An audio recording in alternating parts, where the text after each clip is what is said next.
Hello, night dwellers. Welcome to True Crime Serial Killer Tuesday.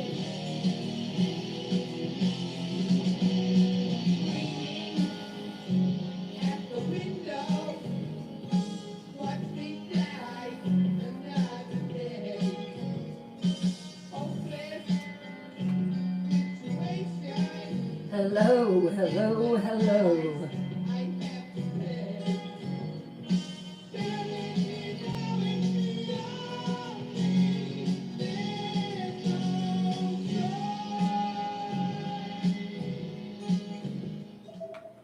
Hello, hello, hello.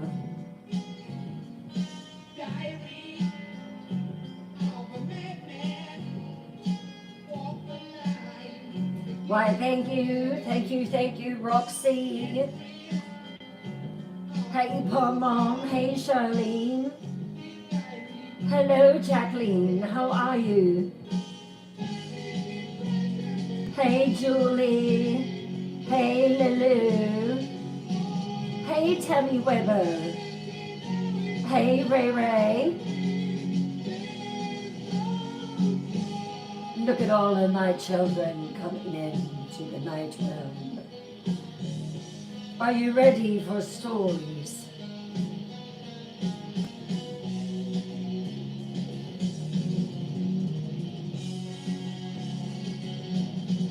Let me move over to YouTube land. See what we're dealing with there.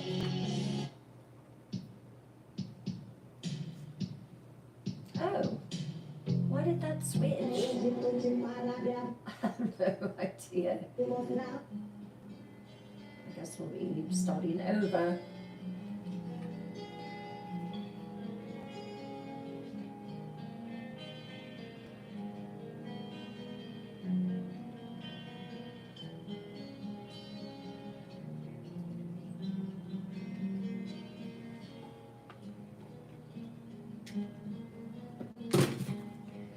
Can you hear the music?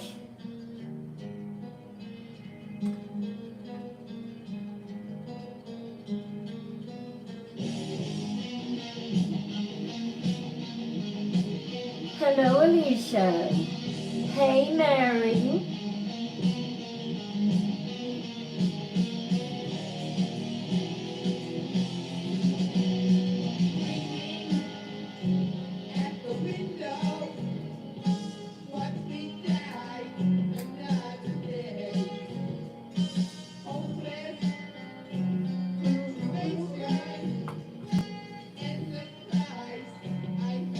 Hey, Sherry. Hey, Kimmy.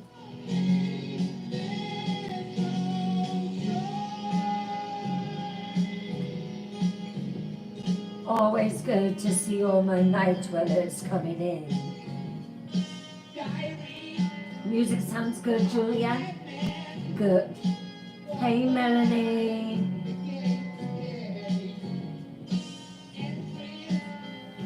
Perfect. Perfect. That's what I like to hear.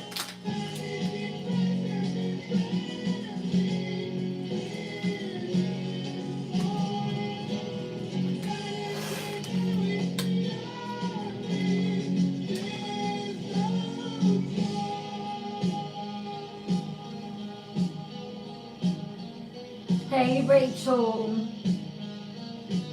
Hey, Sue. How are you? Red Dog, thank you for the follow. Speaking of, where's my pen?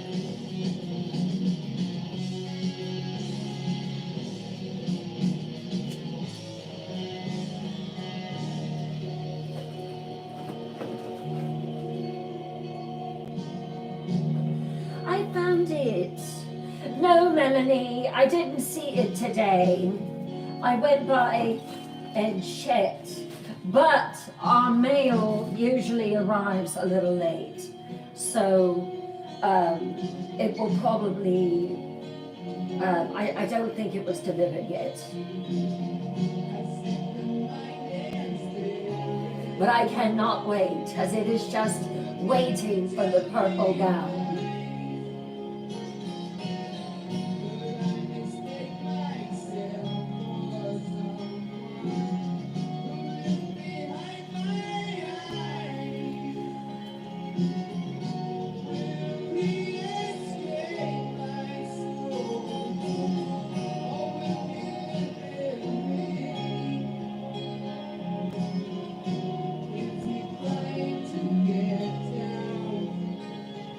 Hey Ray-Ban, hey Marilyn.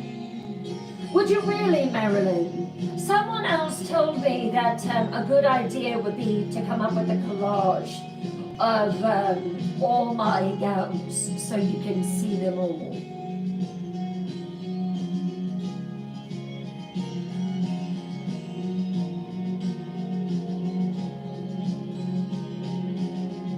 It's a lot of them. It is a lot.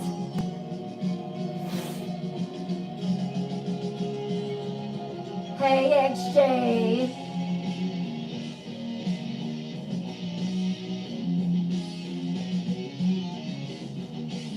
Hello Raz Roblox.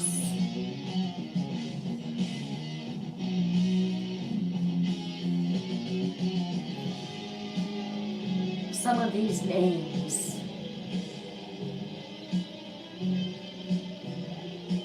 They're amazing. Who's ready for a true crime? Who's ready for serial killers?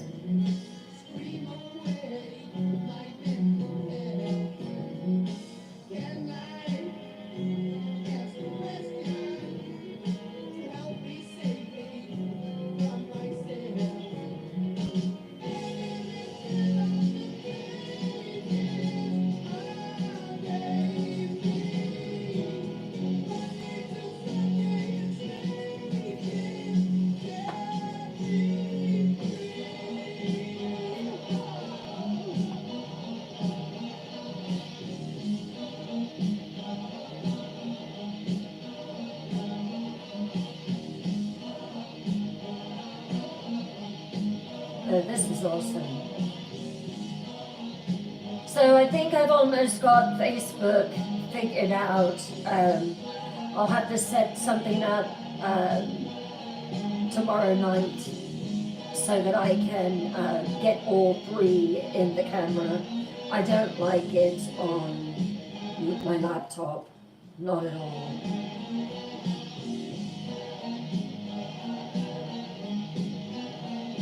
Ready for all of it. That's what I like to hear, Mary. That's what I like to hear. Hello, Buggy4481. I am doing good. How are you? Hey, Blue Eye Blonde. Wait. That's not the one. My wonderful chord jester provides all this music. Doesn't he do a wonderful job? Let me close that one and let's go here.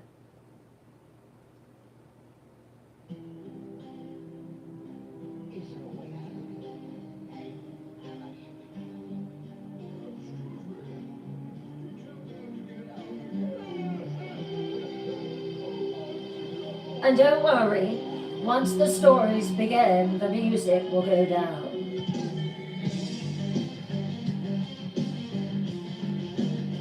Oh, I love that.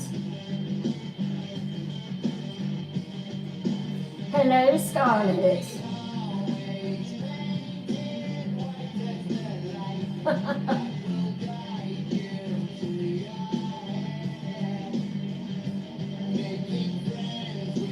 That's right, Roxy. I love this. He is introducing me to music that I have never heard before, and I like it.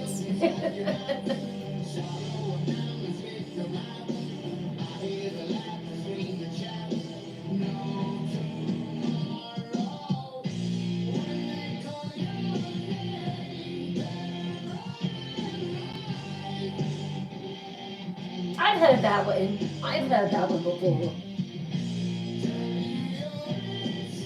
Not tonight, Bugsy. I'm waiting for my purple crown. My purple barrel came. My purple gown is here. Ball gown. Need I say more? And I'm waiting for my purple crown, which Lady Melanie is sending to me. They really are, Kenny. Hey, Pamela. How are you? Hey, Dan.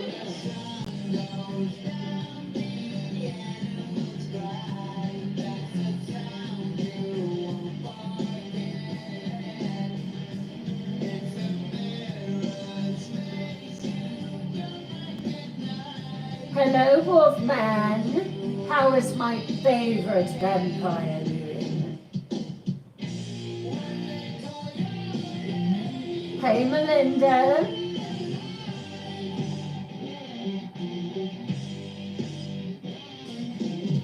You like it, Melissa? Good. Sometimes I don't know until the very last minute how I'm going to wear my hair.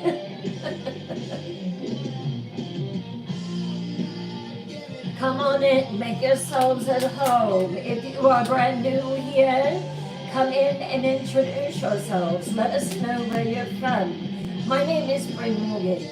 I'm a horror author, but I also take great pleasure in telling scary stories. Come over to the dark side of storytelling.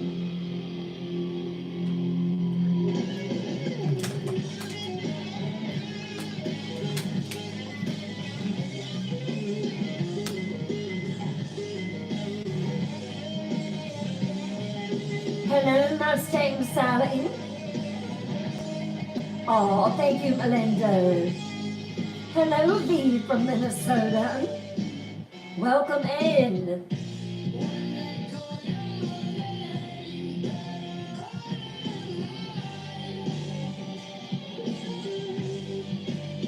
Are y'all ready over there in YouTube, My Dweller Land? Yeah, Jester, he does a good job.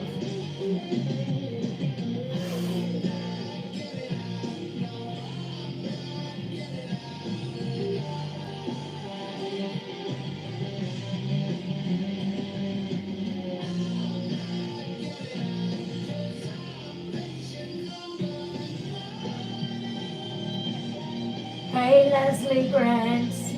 How are you, darling?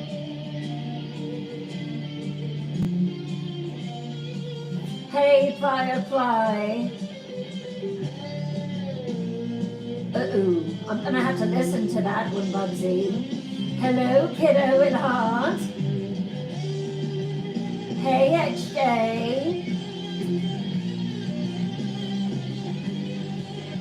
Perhaps you're a silent night dweller that likes to dwell in the shadows. Why don't you come out of the shadows tonight and say hello to your queen and to your night realm?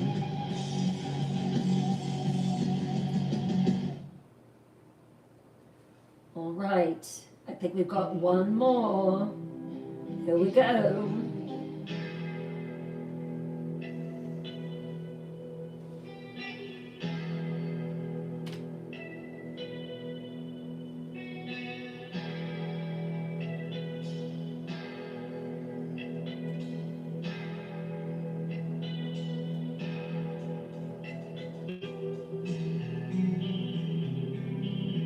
Oh, that's pretty. I like that.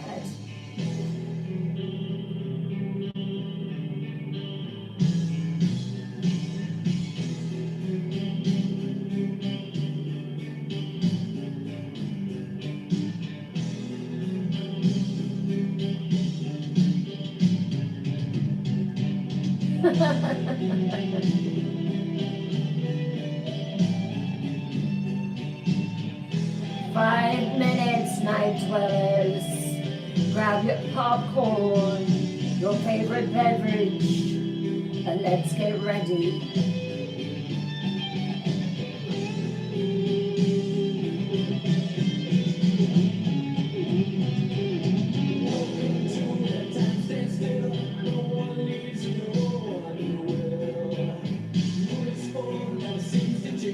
Hey Tracy. Hey Ronnie Pickens, how are you?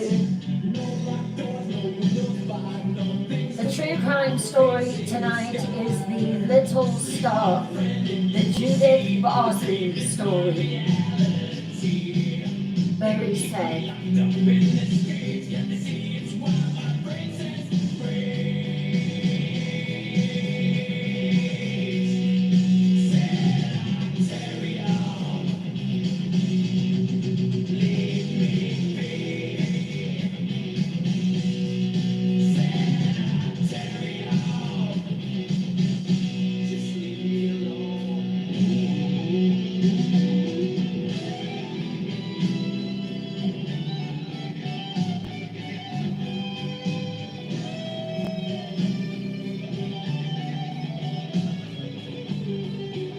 Hello, Sally.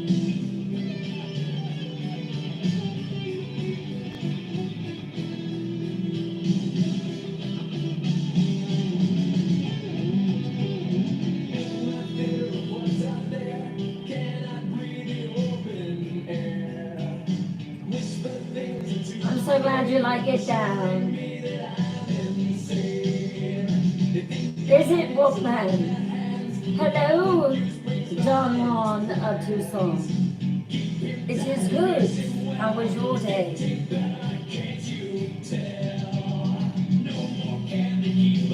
Thank you for the follow, Don Juan.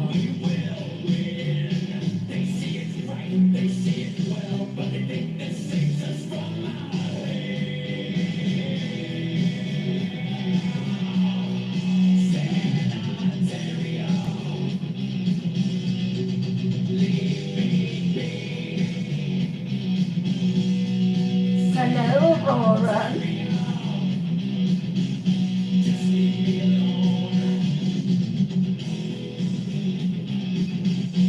Let's start sharing the live. If you would please, share it with friends, family,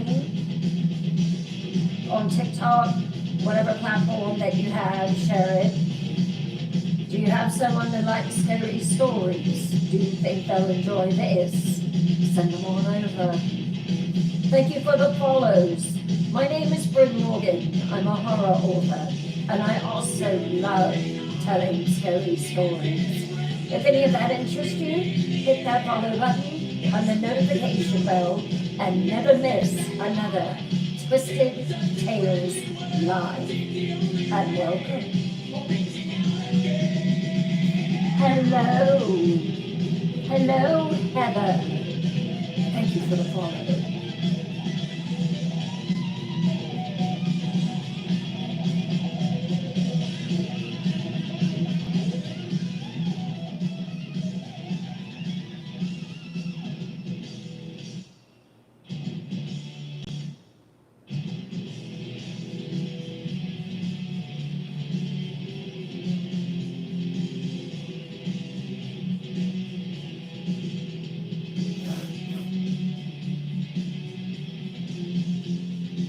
It's going down in volume now.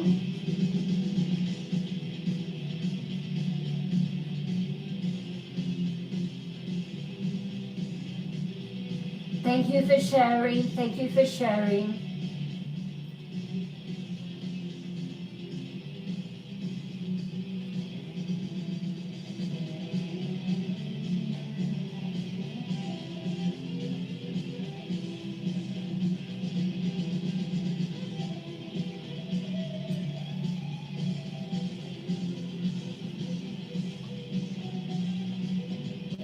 Hello, baby 88.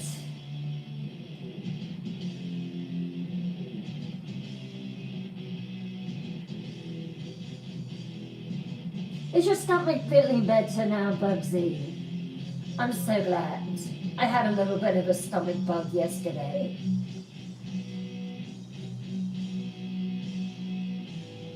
Absolutely, and it's headed your way.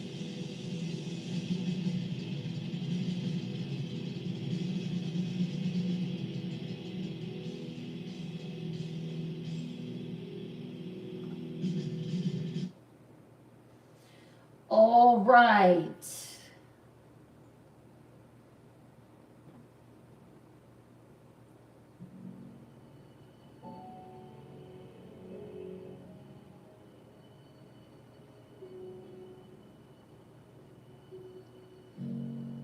Let's do a sound check.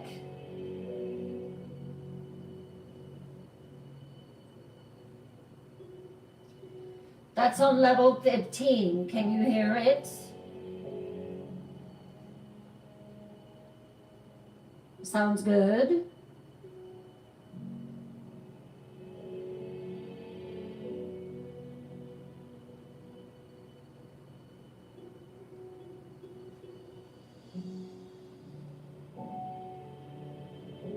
Level 17.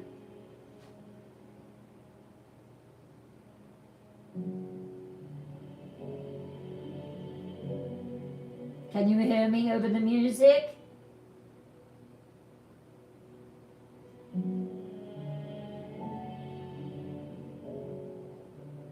Hello, Elena. Hey, Elaine, how are you? Hello, Alranwan. I love your name.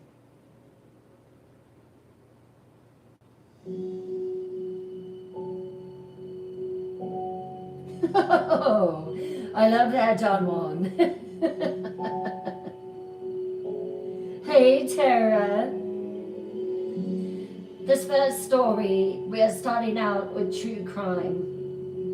This one was brought to me by one of my night watchers. It was actually recommended from Jester. And he has been huge in sending stories my way that I had never heard before. This story is called The Little Star, the Judith Barzi story. So sad. But first, before we get into story time,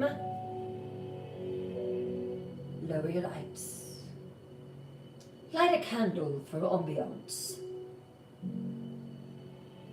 Lock your doors. Pull your curtains nice and tight.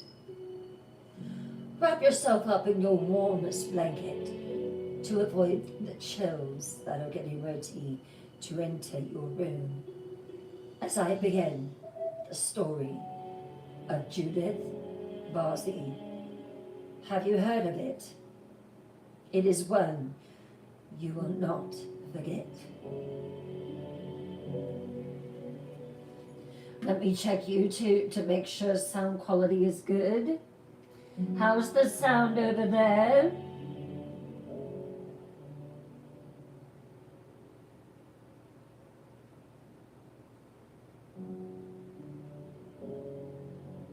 Music good?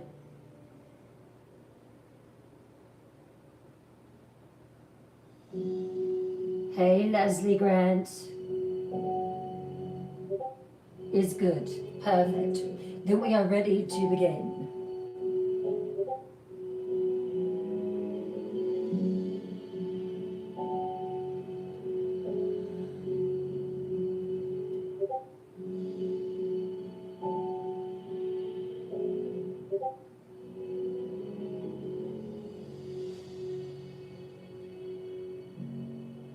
She was America's sweetheart. But behind the camera, her life was a silent scream.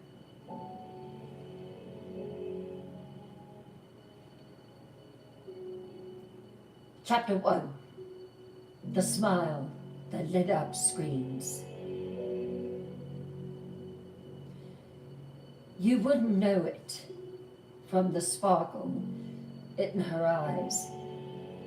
But Judith Barzi was born into survival. She entered this world on June the 6th, 1978, in sunny Los Angeles, to Hungarian immigrant parents, Joseph and Marie Barzi. Maria had fled the oppression of Soviet Hungary. Joseph, quiet, intense, prone to jealousy even then.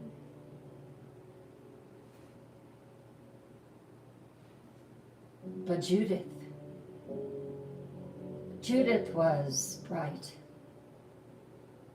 brilliant. She could read by the age of 3, skate by 4, and by 5 years old, she was scouted at a skating rink.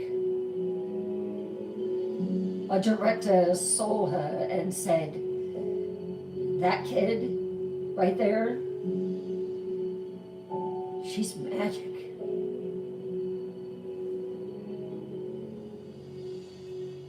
She booked her first commercial within weeks of her discovery. It was the early 1980s, the age of big curls, fast fame, and too many closed doors in Hollywood homes. Judith began working non-stop. TV shows, commercials, eventually landing major film roles.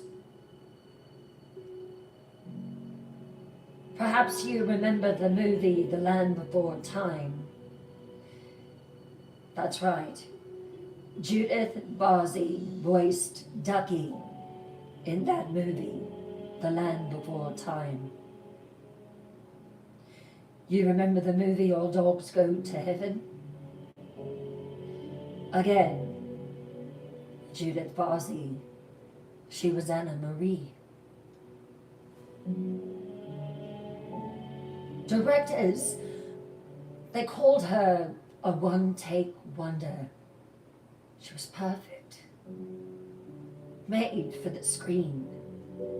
The camera ate her up.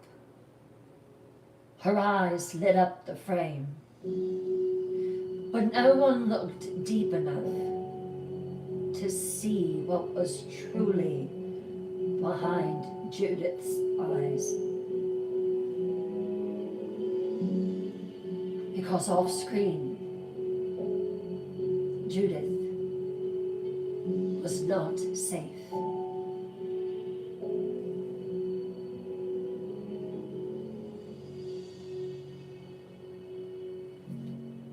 Chapter 2, Success and Silence.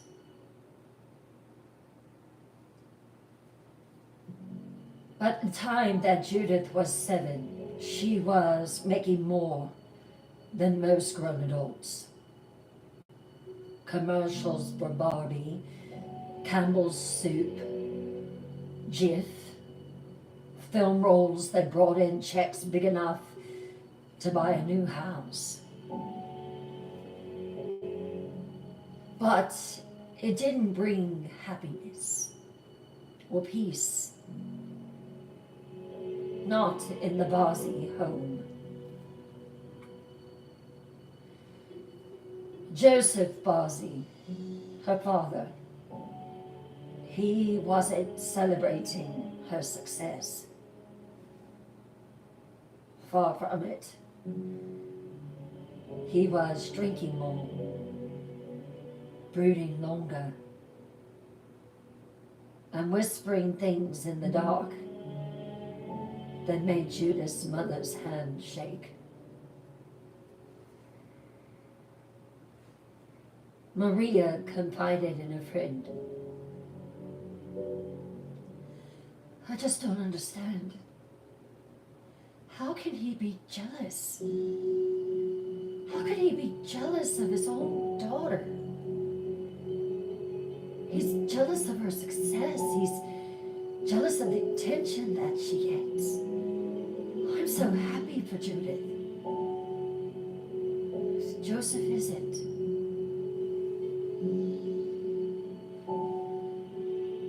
And unfortunately, the more famous Judith became, the more controlling Joseph grew.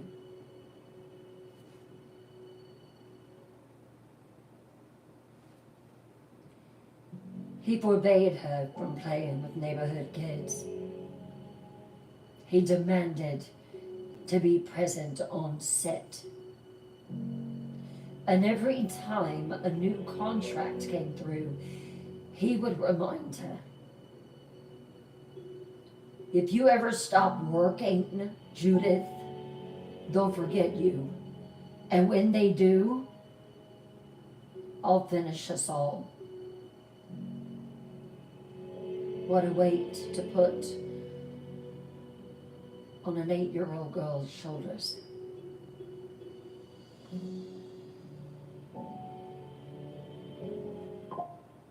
Neighbors heard yelling, slamming, that kind of silence that follows after fear. First person, Terry. I was a neighbor to the Barzies. When they moved in, I was happy because I had a daughter that was about the age of Judith. My daughter was thrilled. She was finally going to have a girl around her age that she could play with. And at first, they were able to do that, but then her dad, Joseph,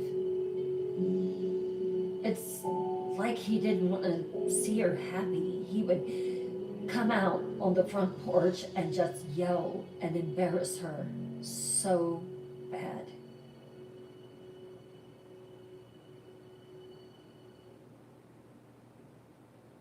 But even though she was embarrassed at what her dad did, I just remember her always smiling. Even when she was told she couldn't play with Cassie anymore. And it broke my daughter's heart. She still smiled.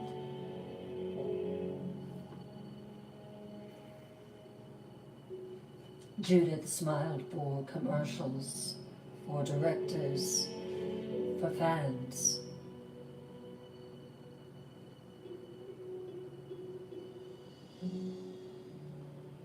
First person, Terry. I would hear the screaming.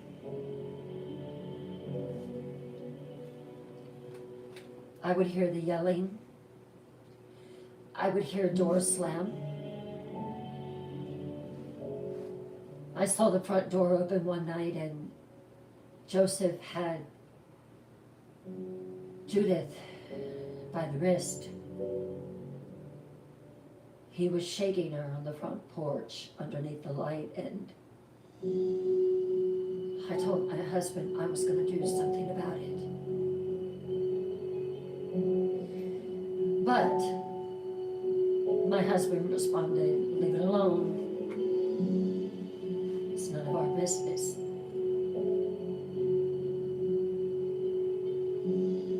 I did it anyway. I called Child Protective Services and reported Joseph Barzi.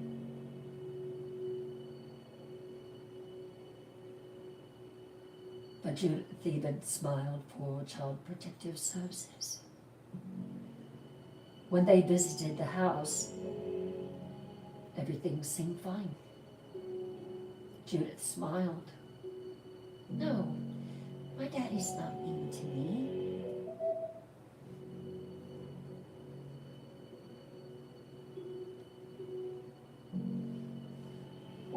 She wasn't the only one that filed a report. Maria, she filed a report as well.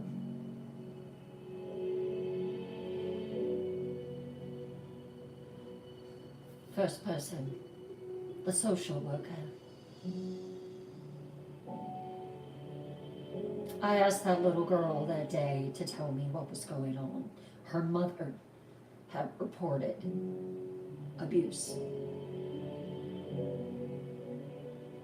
Judith told me she was fine. She said, Daddy just gets sad sometimes and he just needs a way to release it. I thought to myself that Judith talked way beyond a child of her age. She talked like she was a lot older, a lot more mature. But because Judith said everything was fine, the case was dropped.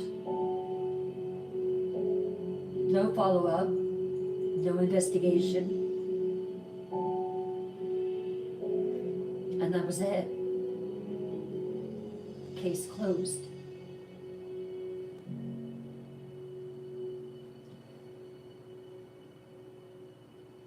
No follow-up. No investigation. Judith went back to work. And Joseph, he kept drinking.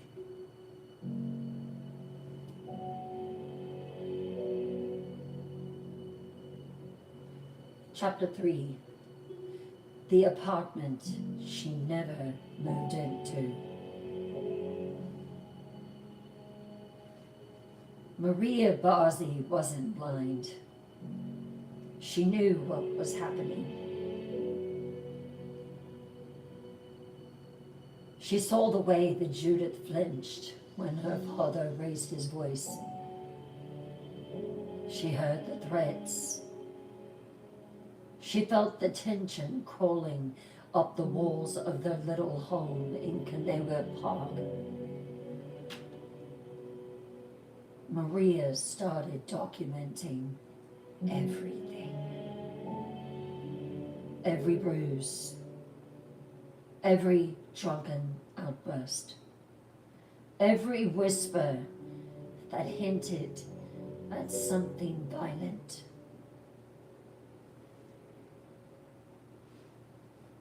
In May of 1988, Maria did something brave.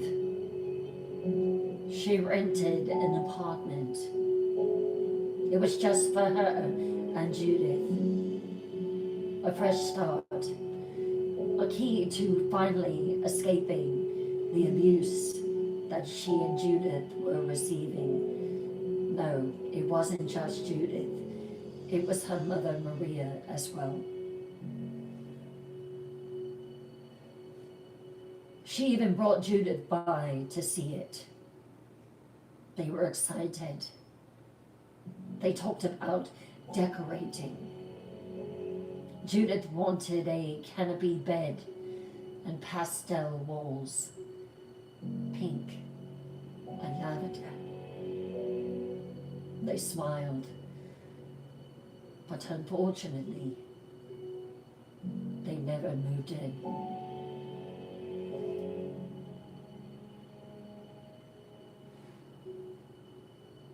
First person,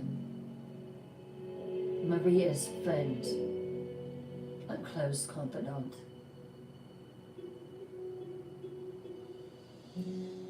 I told Maria if she didn't get out of there, and if she didn't take Judith with her, that something terrible was going to happen. So when she told me that she went and looked in an apartment, and that she was excited about her future, I was so happy. I should have known better, though. Maria was afraid. She told me, I can't do it. Maria, what do you mean you can't do it? You have to do it. I can't. If I leave him, he'll find us. If I stay, I can watch him. I can keep an eye on him. I can control him. Maria, you really think that you can control Joseph? You can't.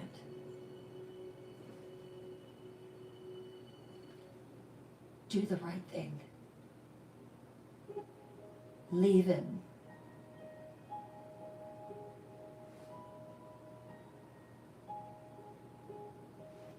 Judith kept working. She was filming All Dogs Go to Heaven. I've watched it many times with my own daughter. Behind the scenes, she was showing signs now of severe trauma. Whenever someone lifted their hand, she would shrink back. A sure sign of someone being abused. Her behavior shifted. First person, her makeup artist. I watched Judith decline. She pulled out her eyelashes. She pulled out clumps of her own hair. And between every scene, she would start eating compulsively. The director wanted a studio psychologist to evaluate her. She said Judith was experiencing deep emotional distress.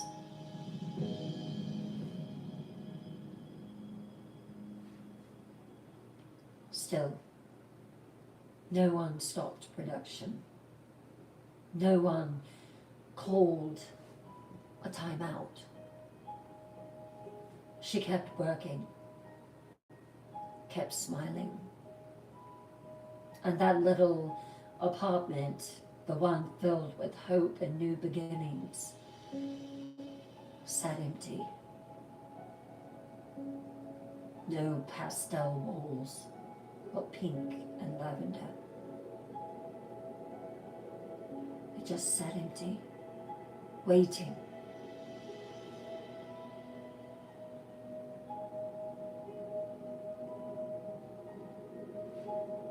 Chapter 4, she knew.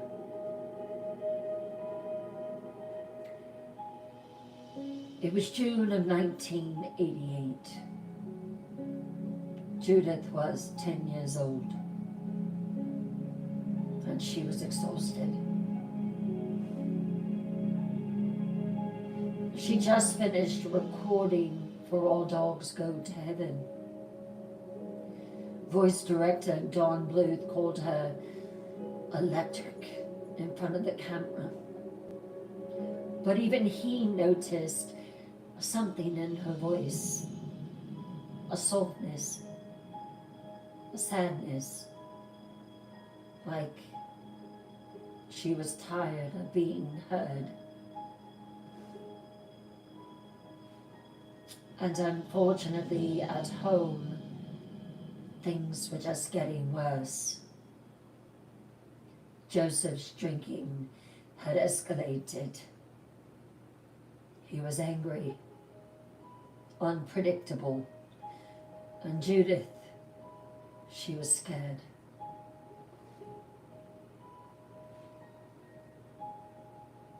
She once confided in her best friend, a child like her, and she said in that sweet, small voice,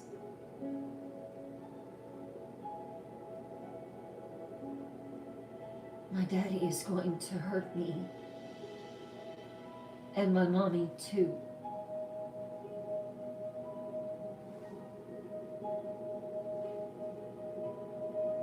But children should never have to say those things. But she meant it. Her friends told their parents.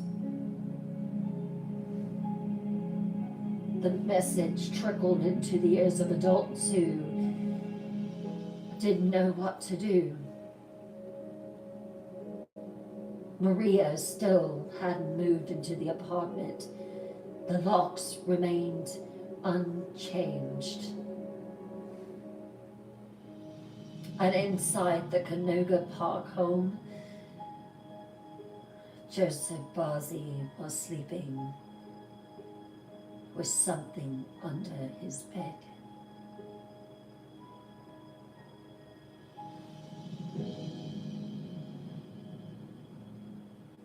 First person, Maria's friend, but closest confidant.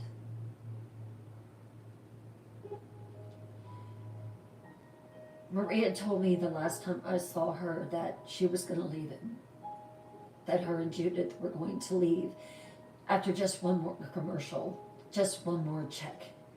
She just needed one more. I didn't know when she was telling me that time had already ran out.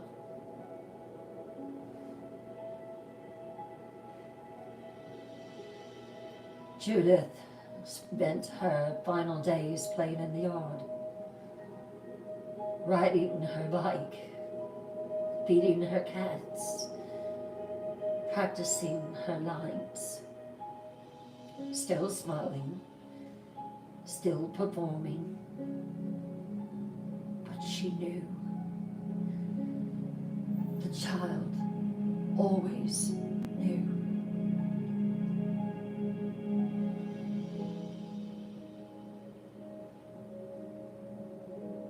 She told a friend, one day I won't wake up.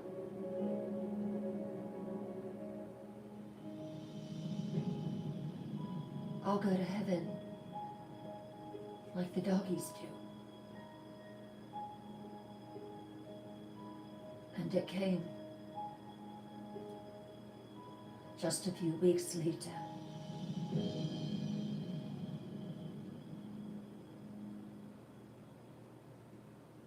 Chapter 5. The silence after the shot. It was early morning, July the 25th, 1988. Judith was 10 years old.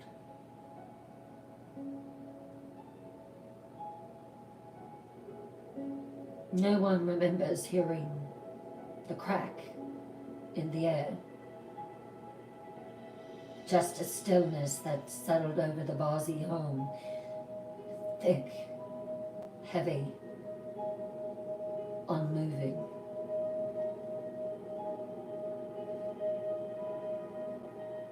Joseph Barzy waited until Judith was asleep in her bed.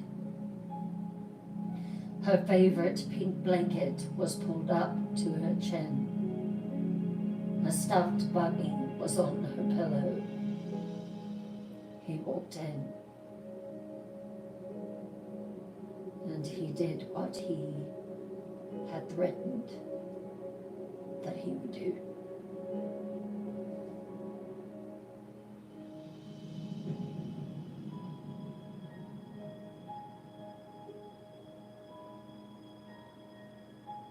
He ended his 10-year-old daughter's existence. Maria was in the hallway. She heard it. She ran to Judith's room.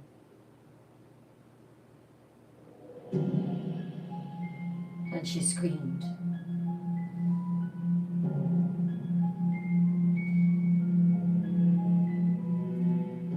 That scream would be the last sound that Maria Barzy ever heard.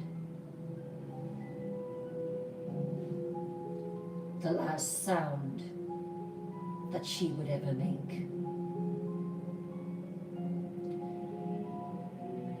Then Joseph stayed in the house for 2 more days, living in the horror that he created sleeping beside the bodies of his wife and daughter.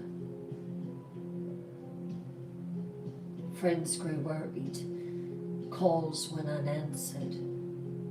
Curtains stayed closed.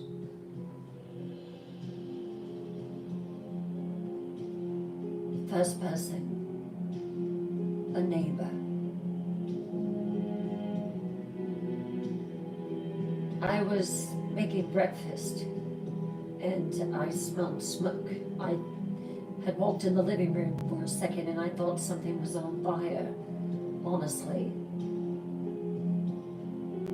I looked across the road and the Barzee home was on fire. Firefighters arrived and broke down the door. Inside, they found Judith's small body. She wasn't even recognizable. Still in bed, still in her PJs. Maria was nearby, and in the garage was Joseph. He had unalived himself. He poured gasoline around the house before unaliving himself. He wanted to leave nothing behind, but he did. When he did what he did to his daughter, to Judith Barzee, he left a nation in mourning. He left two graves side by side, and he left behind the voice of a little girl, one that still brings tears to generations.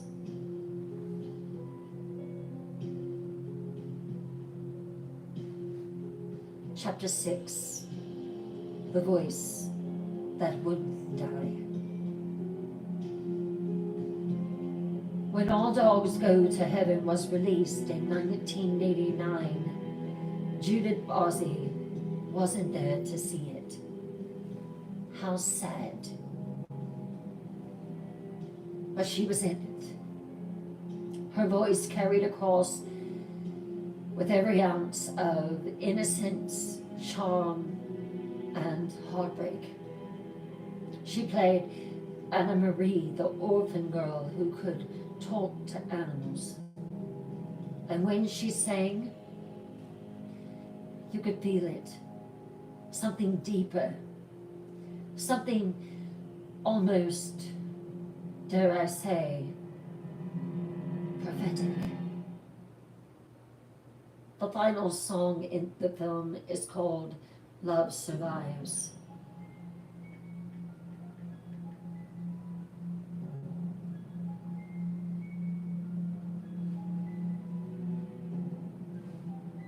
It plays as the credits roll at the end of the film. And what was meant to just be another animated goodbye became something else entirely. A eulogy for a little girl whose light still flickered on the screen, even after her flame had been snuffed out. Director Dawn Bluth, shaken by her loss, said this: "She was absolutely astonishing. One of the most gifted voice actors that I had ever worked with. And she was 10. Judith Barzee should have gone on forever." Judith's voice appears in over 70 commercials, 70, several TV episodes, and 5 films. She accomplished a lot in her short life. But it's the Land Before Time, where she voiced the bubbly dinosaur Ducky, that hits people the hardest. Yep, yep, yep. It became her catchphrase. Fans still write to say that you cry hearing it. Because now it means something else. It means a child can leave behind something that even monsters can't erase. Even though Joseph sought to silence her, her voice outlived him, and it always will.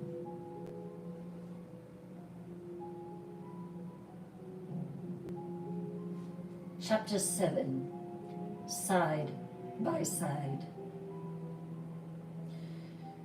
Judith Barzee and her mother Maria were buried together at Forest Lawn Memorial Park in Hollywood Hills. A single headstone, 2 names, 1 inscription. Our concrete angel, yep, yep, yep. Visitors still leave flowers to this day. Stuffed animals. Handwritten letters from children who only knew Judith through her films. She never got the chance to grow up. Never had a first kiss. Never graduated. Never had a family of her own. Never saw her name on a star on the Hollywood Walk of Fame. But she became something else, a symbol, a memory, a reminder that even the most beautiful of stories can have devastating endings. And that sometimes the quietest cries for help are the most urgent. The headstone reads like a lullaby. Concrete angel, from the Martina McBride song, Yep, Yep, Yep, from the land before time. 2 worlds colliding, fiction and reality, joy and pain, innocence and the failure to protect it. Maria never got the chance to escape, but she's holding Judith now in death, the way she tried to hold her in life. It's a place of silence, but if you stand there long enough, some say you can hear Judith. Not crying, not screaming, just giggling. That unforgettable laugh of hers.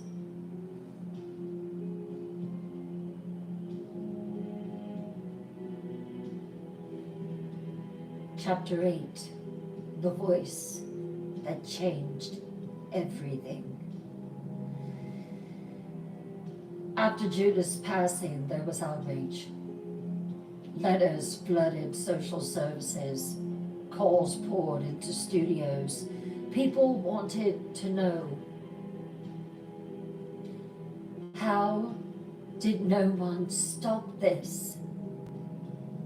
How could a girl so beloved, so bright, tell people that she was in danger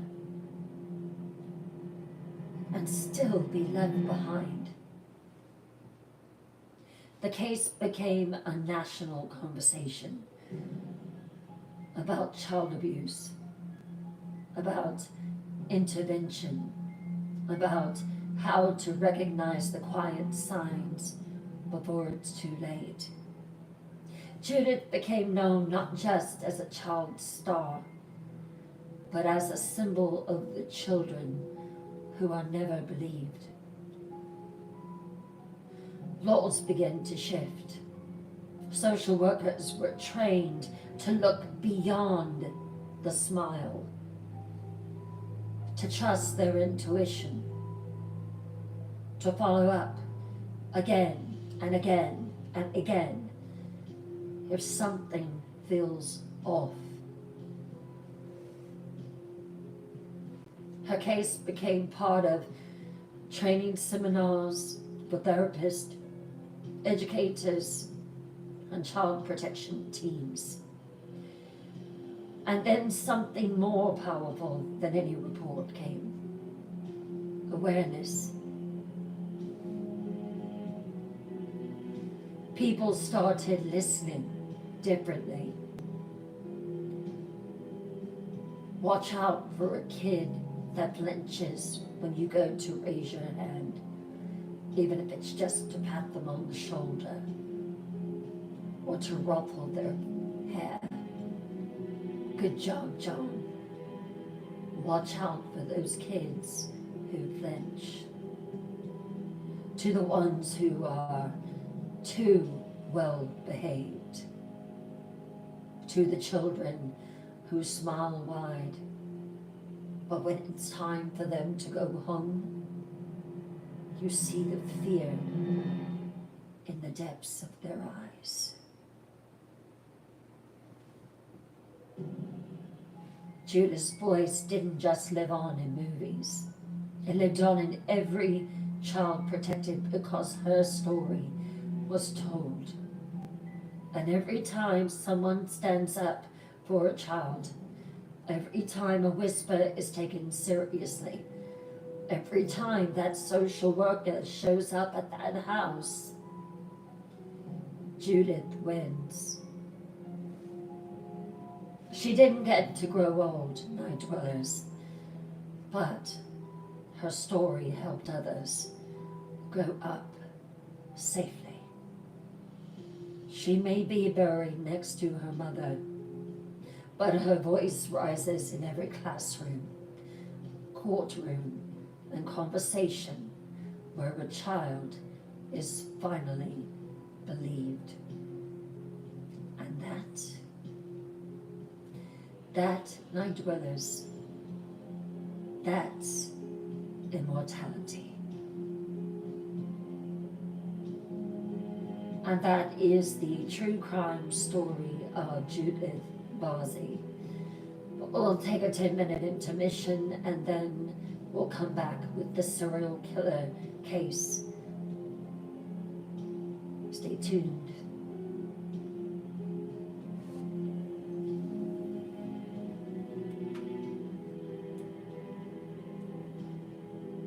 That is a definite heartbreaker right there.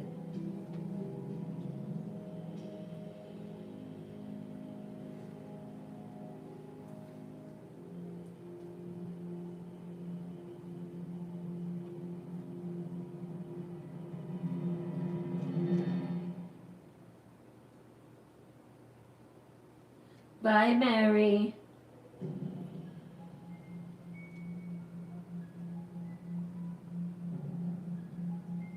Hey, Spitfire.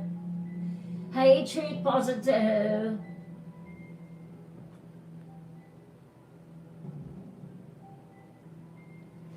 Let me see if I can find a picture of her so you can put a face to the name.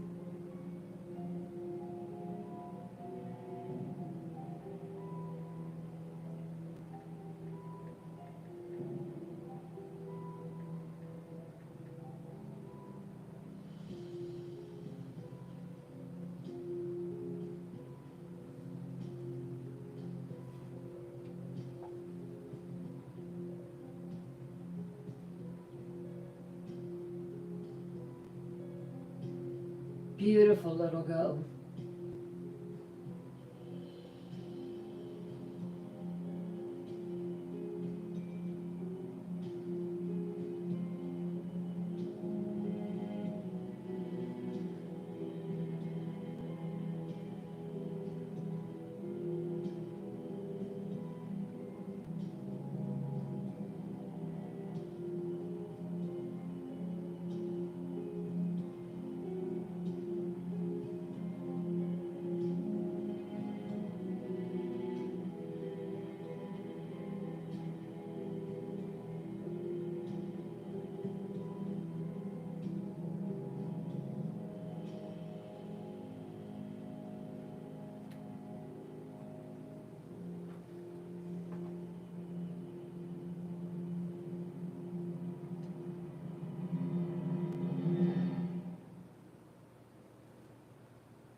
She was an only child, Melinda. She was beautiful.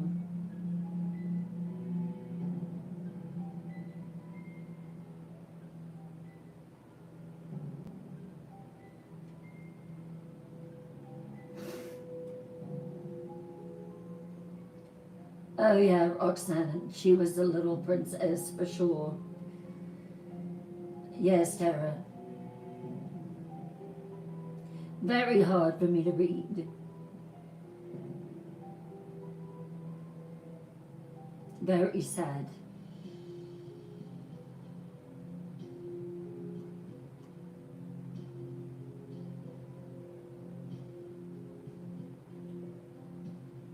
You are most welcome, Roxy.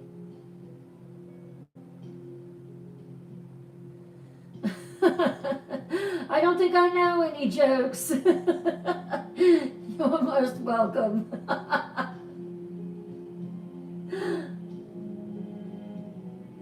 It was rough, Tara. Hey, James Schwartz. It was a very sad story.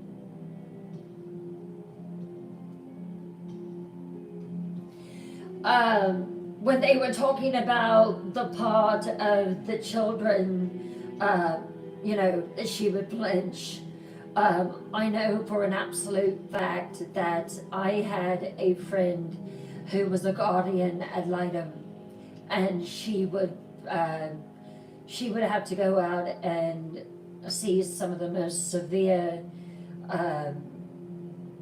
cases. She said they were just absolutely horrible. But there was this one little girl that she had to go out and see.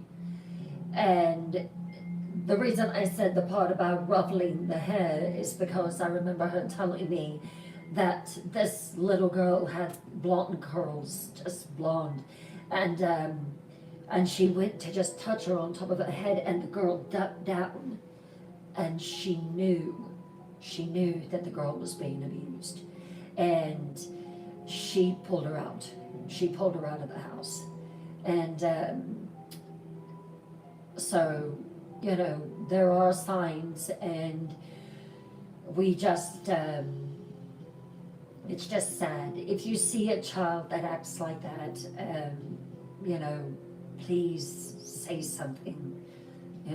Say something. You could save a life.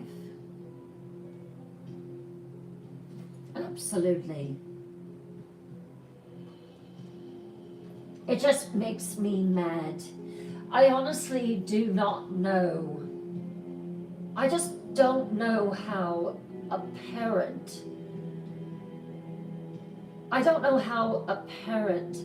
can be jealous of their own child. That is your offspring. That is your legacy. That child was put into your hands to protect and to take care of and to mold and to develop. And I think there is going to be a place of terrible torment for those that have abused children.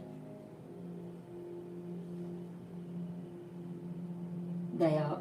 They definitely are.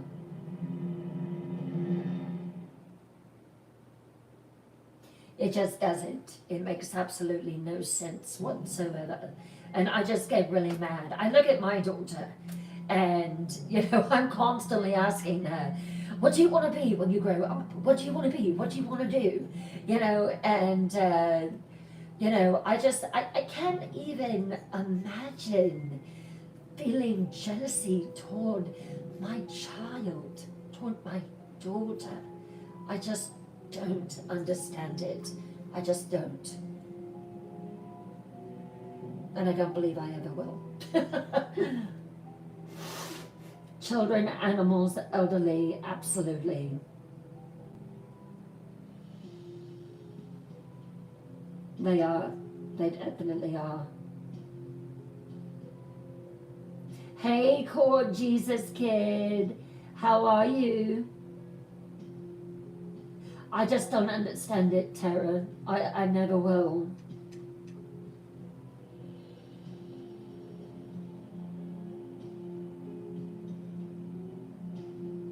Absolutely. Yes.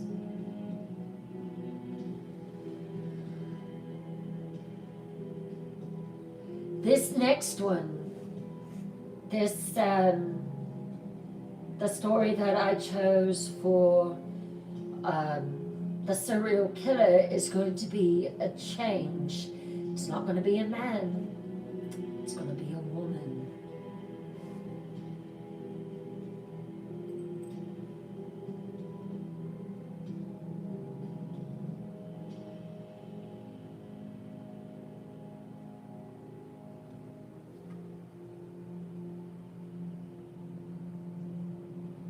James, I was thinking about you today. I was like, where is Mr. James Schwartz? I hope he's all right.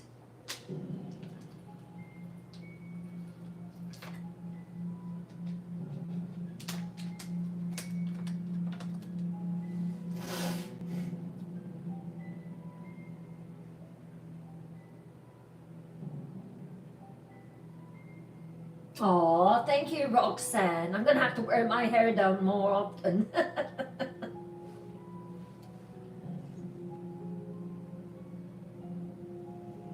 Oh, Ray Ray. Oh my goodness, James. I know how they are. I had one time and oh my God, I was plagued with it for months. It was so horrible. Are you feeling better?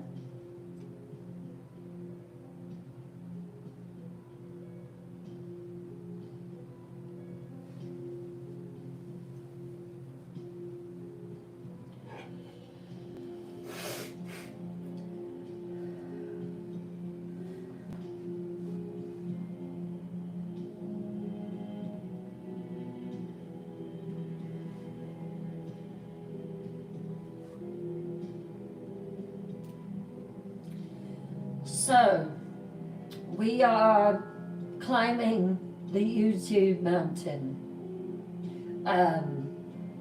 We have over 1,000 viewing hours right now, and I'm shocked that we got what we did. I got a email from YouTube the other day, and it said, "Congratulations, you're getting noticed."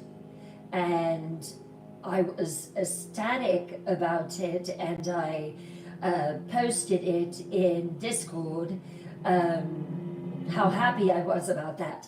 We are at 230 some subscribers. When I'm asking you to go and subscribe, it's because we're trying to get monetized. And once we do get monetization, we will have super chats, so much fun. We'll become known worldwide as the biggest storytelling community in the world. That is my vision. That is my dream. And I want you right there for it. Subscriptions on YouTube are free. So if you would please find it in your heart to just go over there and subscribe. I have to have 1,000 subscribers. 1,000. And at first there was only 50, and then there was 100, and then there was 150, and then there was 200. So our next goal is 250, and we'll just continually climb up that ladder. But there are 97 people in this live right now, and thank you so much. This live would not be possible without you and without your viewing, and I think of all of you as my family. So please consider going to YouTube and subscribing. It's free. Once again, you get to see all of the lives from the night before. You get to catch up on Blood in the Snow.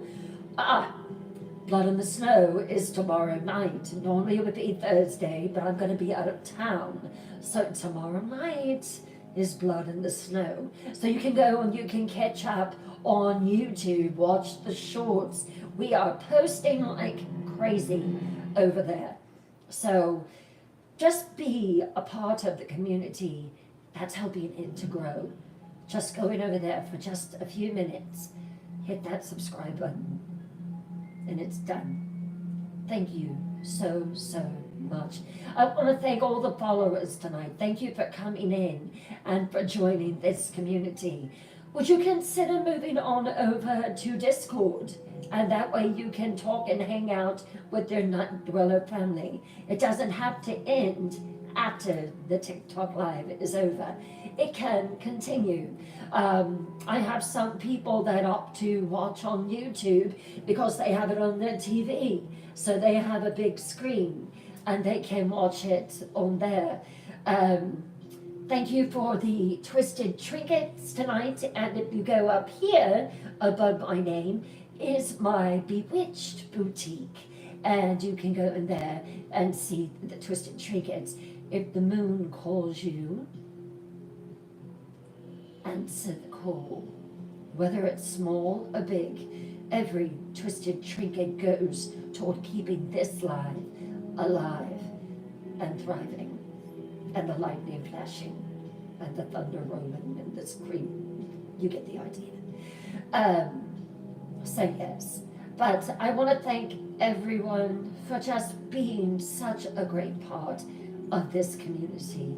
You are my Night Dwellers, and I love you so much.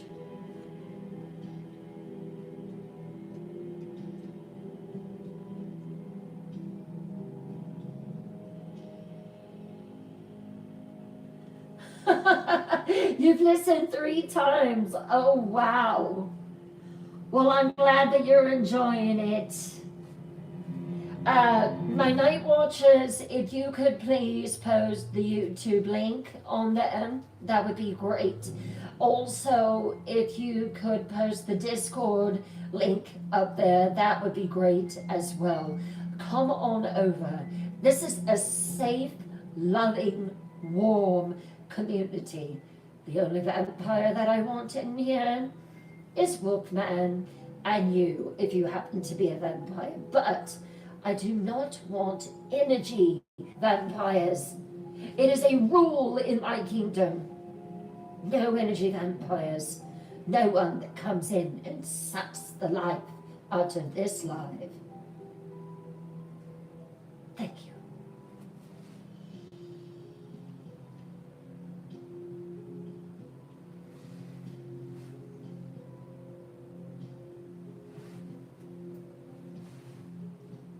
Someone has a question about the gift gallery. Can one of you please assist her?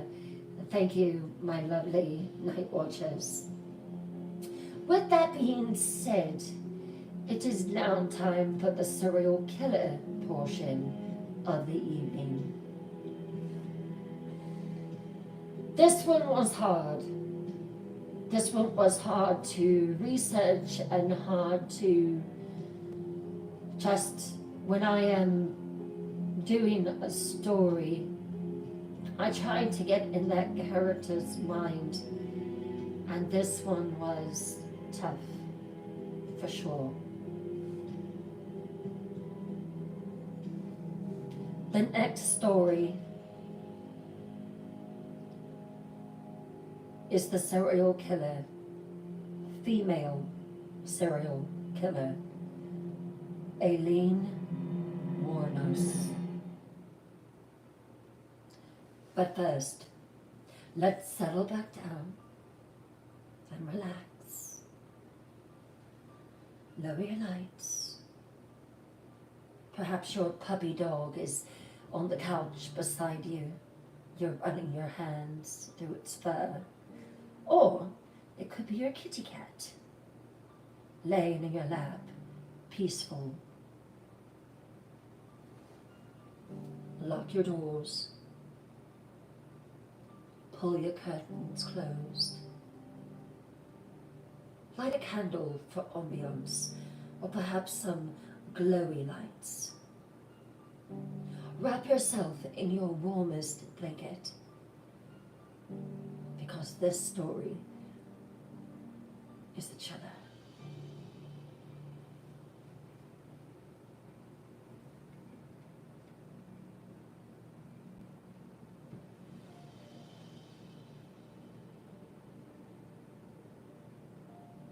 You mainly hear about serial killers that are men.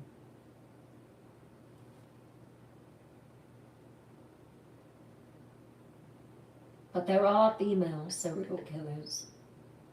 One in particular that went on a rampage. This female serial killer is Aileen Wuornos. Chapter 1. The girl they forgot. And I will warn you, there are going to be tough questions in this live from my night watchers.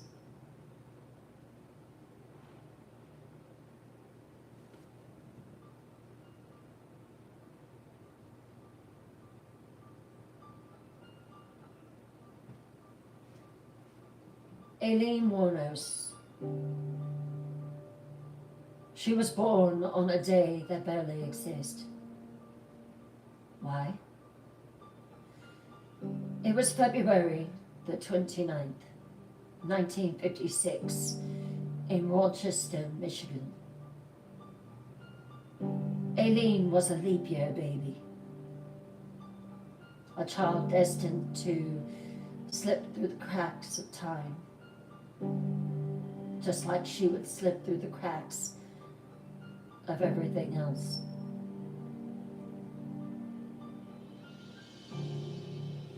Aileen Carol Pittman never had a chance to be anything soft. Her mother Diane was still a child herself, just 16 when Aileen was born. Her father, Leo Dell Pittman, was already gone. Troubled, dangerous, schizophrenic, and soon to be behind bars. He passed away in prison when Aileen was 12. Aileen never met her father. She would only inherit the chaos that he left behind. And her mother, Diane, couldn't handle motherhood. Some women are not cut out to be a parent. She was a child herself. By the time that Aileen was 4, Diane vanished, leaving Aileen and her older brother Keith in the care of their grandparents, Laurie and Britta Wuornos. They were not loving grandparents. They were strict, cold. The house wasn't a place of warmth. It was merely a place of survival. Laurie, a heavy drinker, believed in discipline over comfort. And Britta, the grandmother, was quiet and withdrawn. She rarely intervened. Their home felt more like a holding place than a family. There was absolutely no affection, no guidance, only the hush of things no one talked about.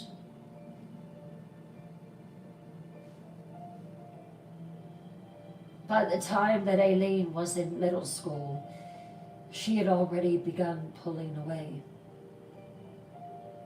She didn't have things that the other girls had. Pretty dresses, shiny soft hair, ribbons, nice shoes.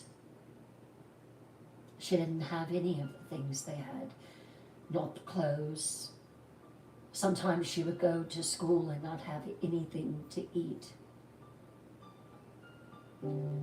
Aileen did not know anything about a world that was safe and loving and warm.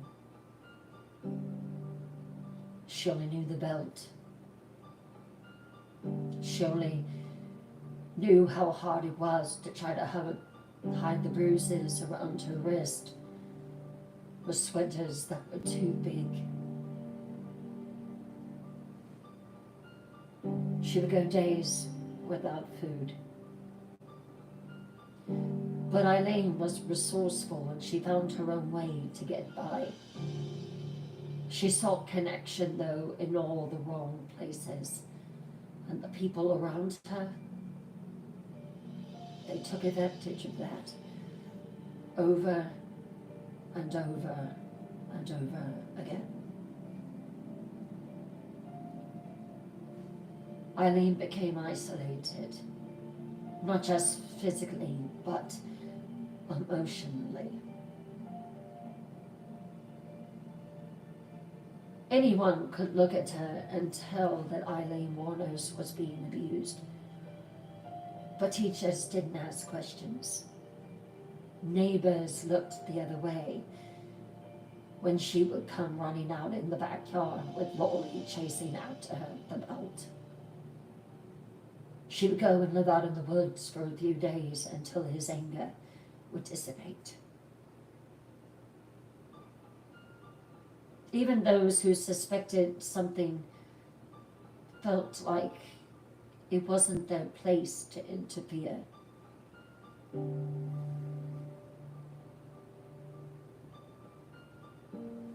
And then she discovered boys. And they used her too. And then came the pregnancy. She was only 14. The result of someone she should have been able to trust turned out to be someone that she could not. She gave birth to a baby boy at a facility for young mothers in early 1971. Her son was placed for adoption. She never saw him again. Not long after, her world shattered completely. Her grandmother passed away. At least with her grandmother, she had a little bit of support. A smile at times. But when her grandmother passed away, her grandfather told her to leave and never come back.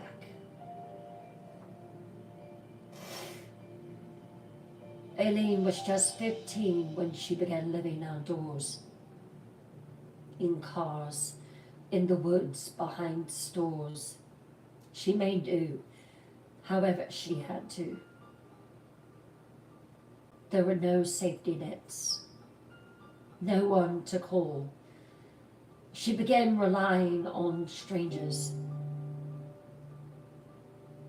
But every place she went had their own price.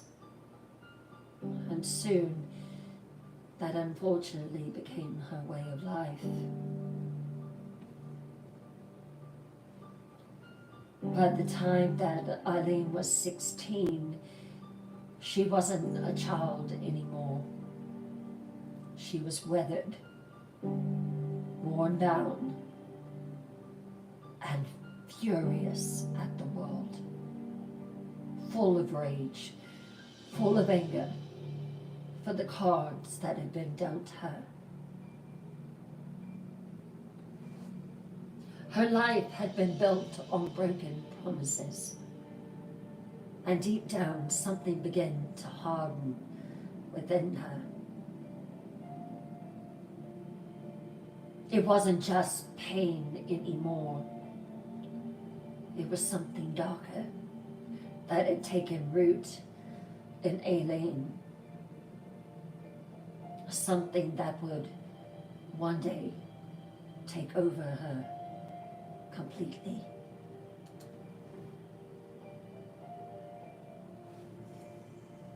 But for now, Eileen was just a girl on the outskirts of town, forgotten by everyone.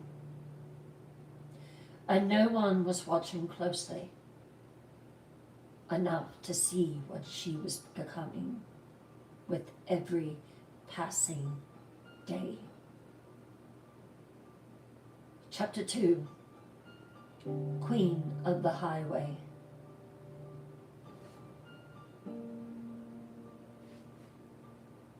She was 18, the first time she tasted the metal snap of handcuffs on her wrist. May the 27th, 1974, Jefferson County, Colorado. The charges were low run, DUI, disorderly conduct, firing a .22 from a moving car. But it didn't matter. The truth was, Aileen had already been living like an outlaw. This was just the first time that the world called her one. She wore her criminal record like armor. Behind every mugshot was a girl with hollow cheeks and wildfire eyes. A girl who had never known love, except for what she received from her grandmother.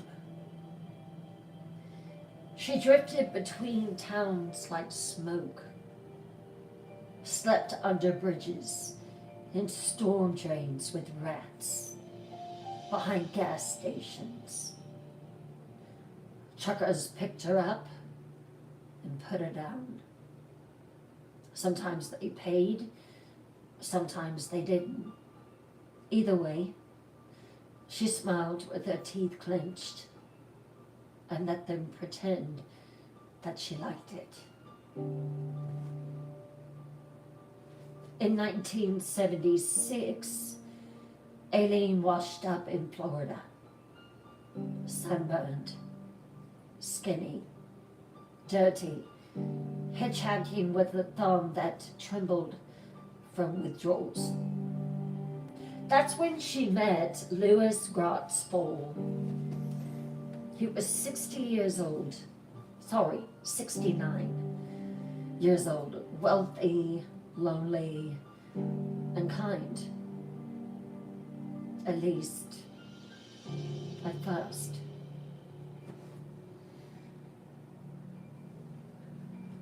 She saw in Louis something she'd never seen before. Stability, money, a home that had actual air conditioning, a reason to shave her legs. They married fast, and she tried, she really did, for a second, to be someone else, someone soft, someone lovable who would put on a cotton dress and sandals and put some makeup on and fix her hair. She played the part of a wife pretty well at first,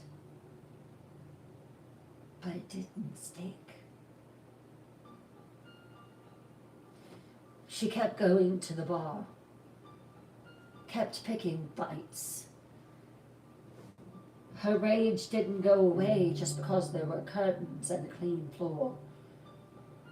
It had nowhere to go. So it came out sideways.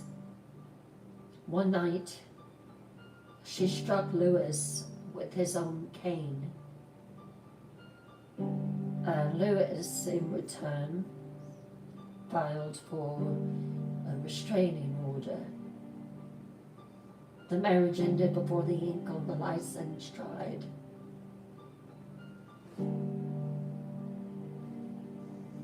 By the summer of '76, she was back in Michigan, angry, broke, alone. She got drunk at Bernie's Club in Manzalonia. She was furious. She threw a cue ball at a bartender's face and got herself another arrest on the books.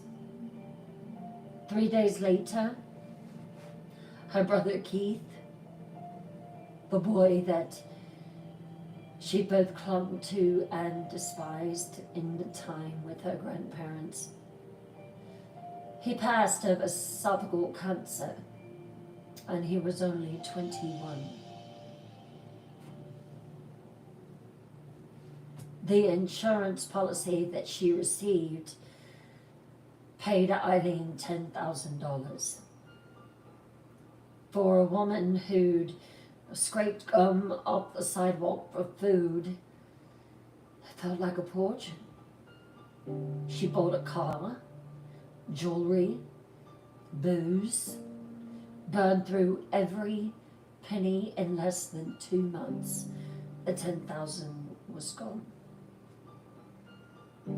Then she crashed the car, and she just kept spiraling out of control.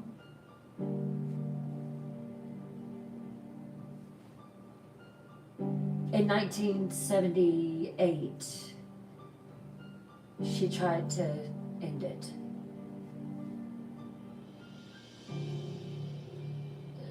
She actually tried to end it by inflicting pain on her stomach. It wasn't her first attempt, not even close. Between 14 and 22, she tried 6 times. Pills, other means, and each time she survived, and she woke up with a deeper emptiness, somehow even deeper than what it was before. No one ever asked why she kept trying. They just charged her, booked her, and released her.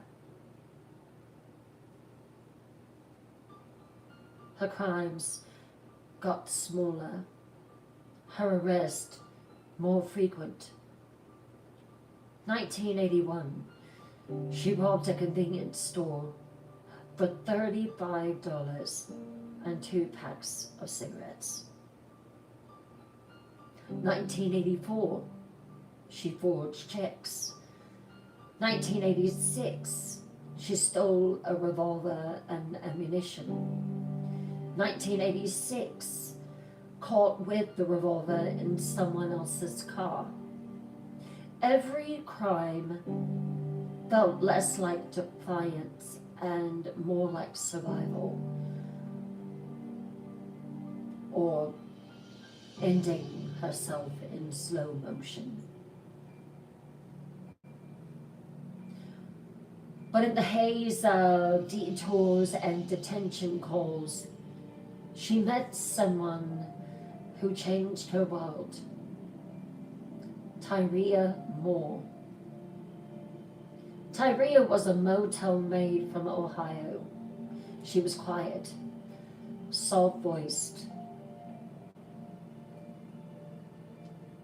She liked women, but she wasn't loud about it. Neither was Eileen, but they met in a Daytona Beach gay bar called the Zodiac, and against all odds, they met and they fell in love. Not the way she pretended to love the men who pulled at her in truck stop bathrooms. Not the survival love. This was different, desperate, holy, violent in its need. It was love beyond imaginable, Eileen would later say. Earthly words cannot describe what I felt for her. She would do anything for Tyria. Lie, steal, whatever was needed. And soon enough, she would. But in those first weeks, that Eileen believed she found something sacred in what she and Tyria shared. A hand to hold in the dark. someone to come home to. She thought maybe, just maybe, that she could finally stop running. Eileen was wrong.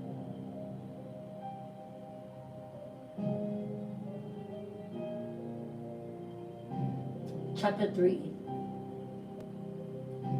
First Blood. November the 30th, 1989. The air was cold and dry along the Florida highway. The kind of quiet that hums behind your ears like something waiting to break.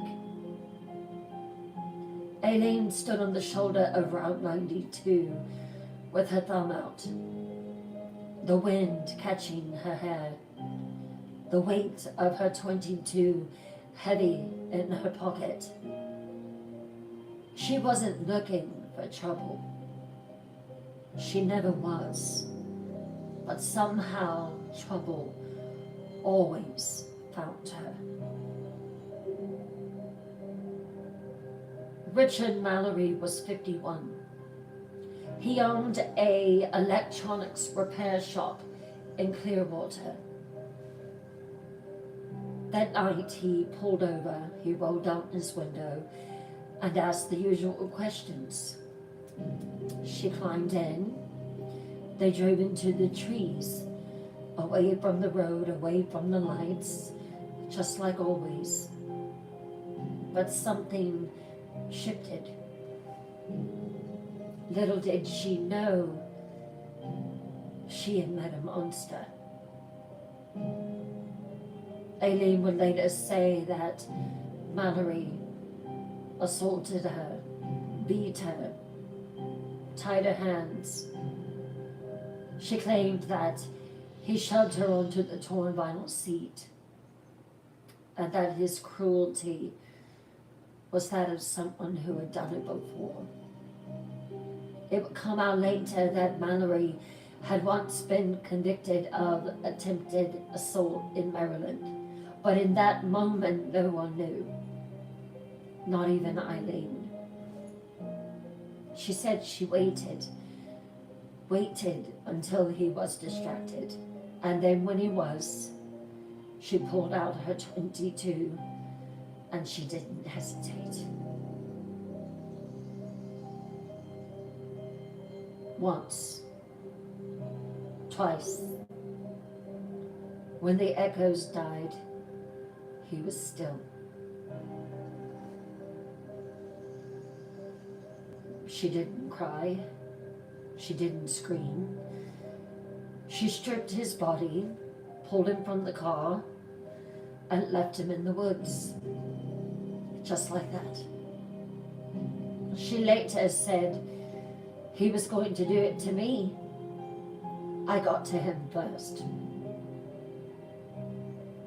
The car, she drove it, abandoned it days later. The body found on December the 13th, decomposing. The cause of his passing, 2 bullets through the left lung. It was her first, but it wouldn't be her last. Eileen told Tyria the truth in pieces. At first, just that she'd been hurt. Then later that she'd had to defend herself.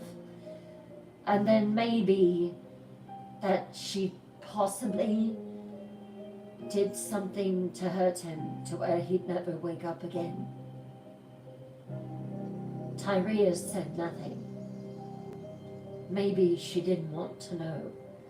Maybe she knew more than she'd said. But she stayed. And that told Eileen everything she needed to hear.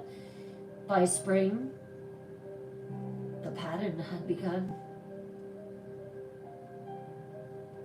David Spears, 47 years old, construction worker, reported missing in May of 1990.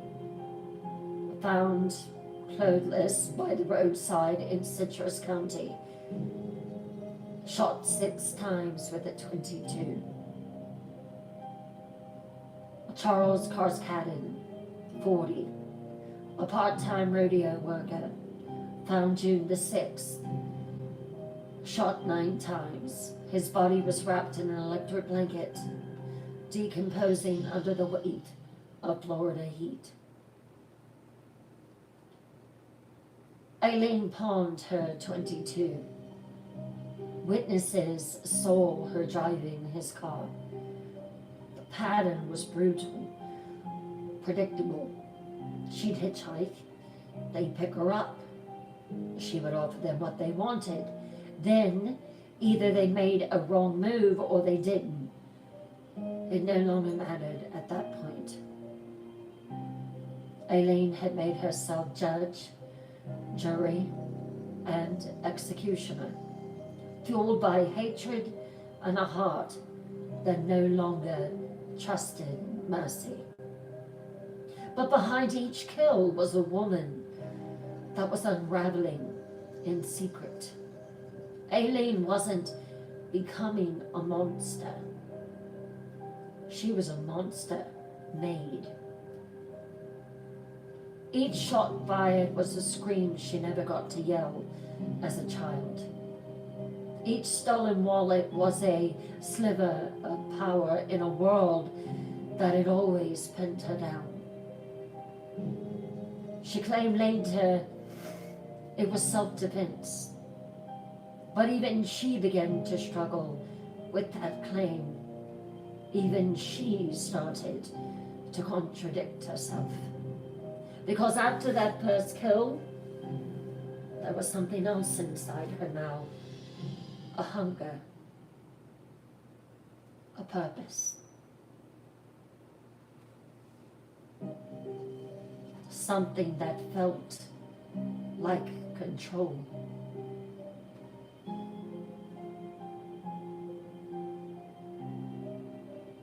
Chapter 4, Burned Bridges and Bloody Miles.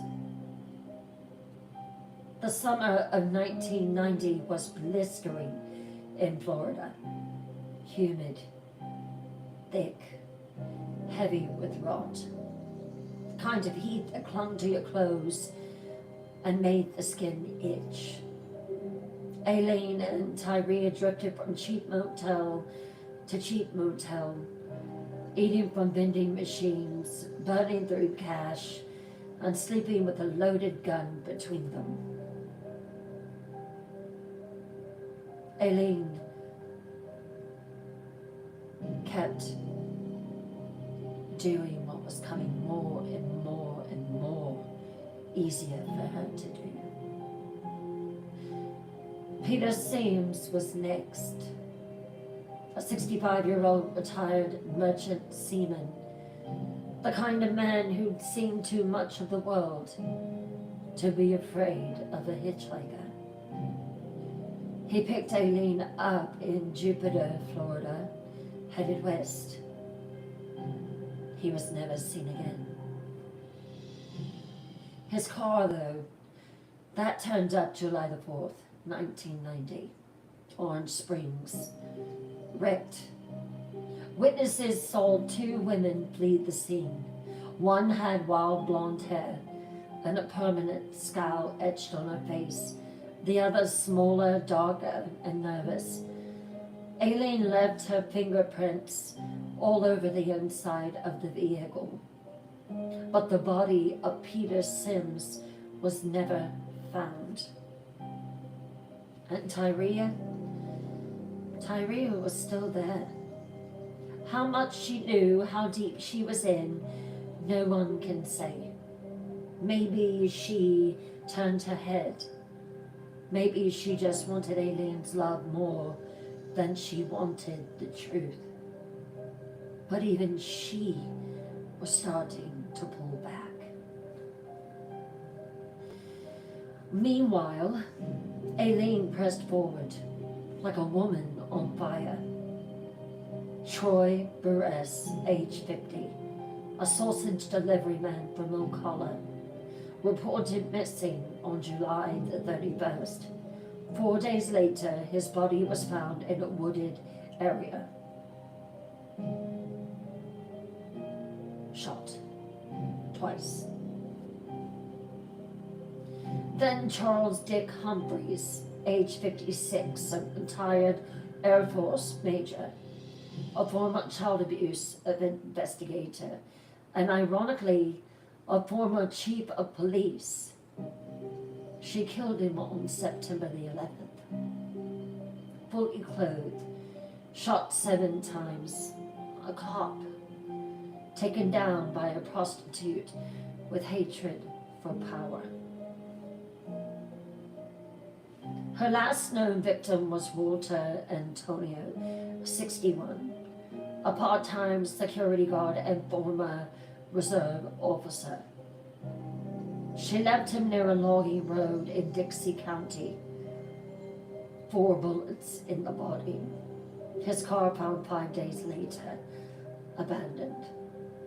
Aileen was spiraling out of control. The money she stole was never enough. The wallets were thin. The men weren't rich. She took watches, cash, sometimes a gun, pawned what she could, stuffed the rest in motel drawers.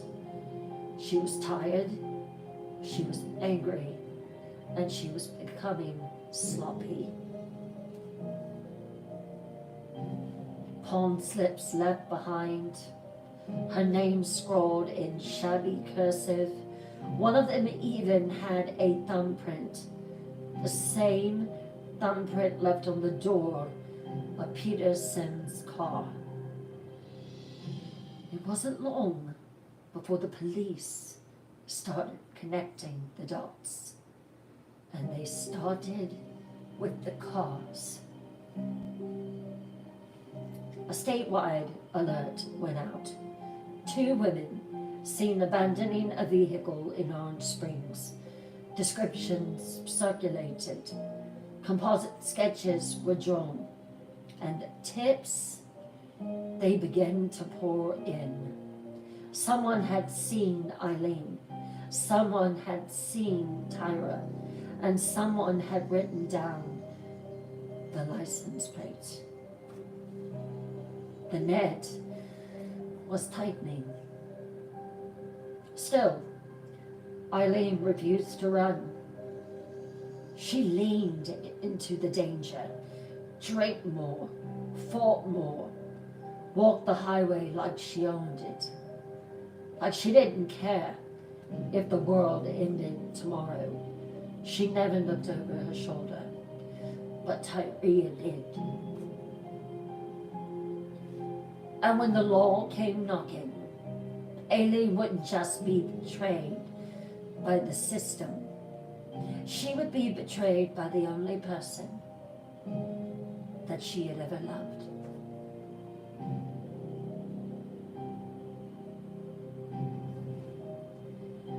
Chapter 5, The Judas Hour. January 1991. Daytona Beach. Aileen Wuornos sat at a bar stool at the Last Resort Biker Bar. Her eyes were glassy, her lips were cracked, nerves were rattling beneath her skin.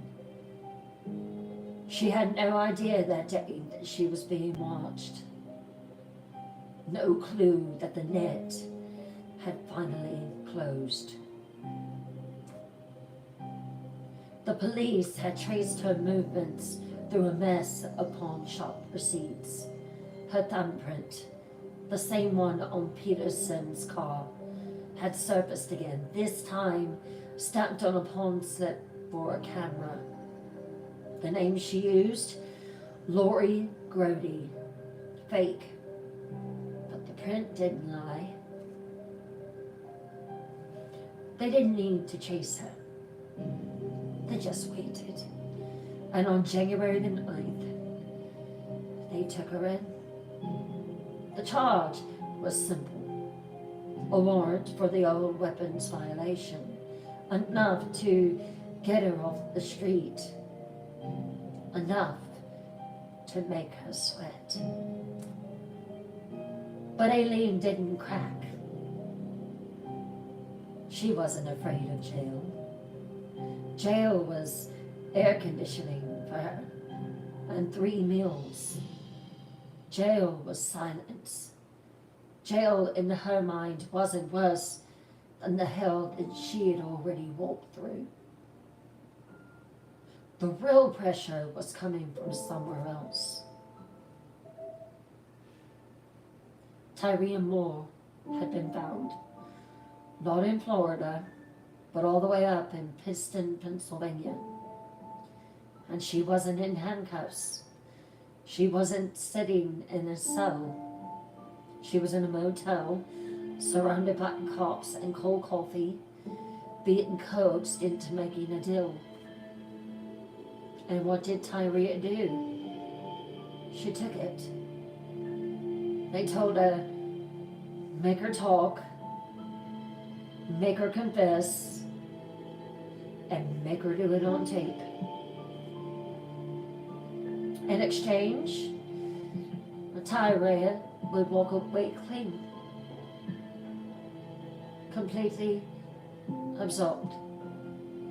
For 3 days, Tyria called Aileen, voice trembling, words rehearsed.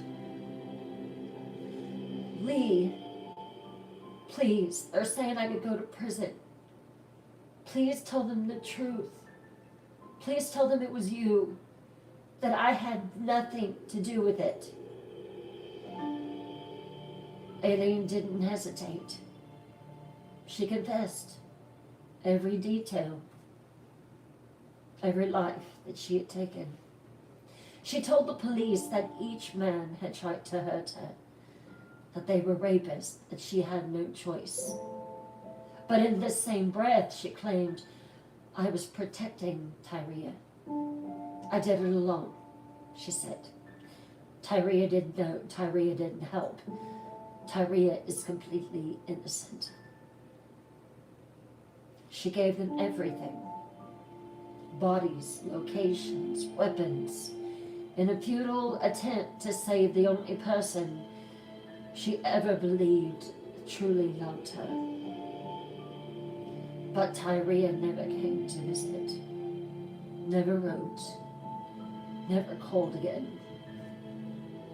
That silence was louder than any sentence a judge would ever hand down. In jail, it was where Aileen began to spiral. The betrayal gnawed at her. She tried to stay tough, but in her letters, she sounded like a child again. Please tell me you still love me. I forgive you. I need to know that the time we were together meant something. But the woman that she had taken lives for was gone. The next time Aileen saw her, it would be in a courtroom.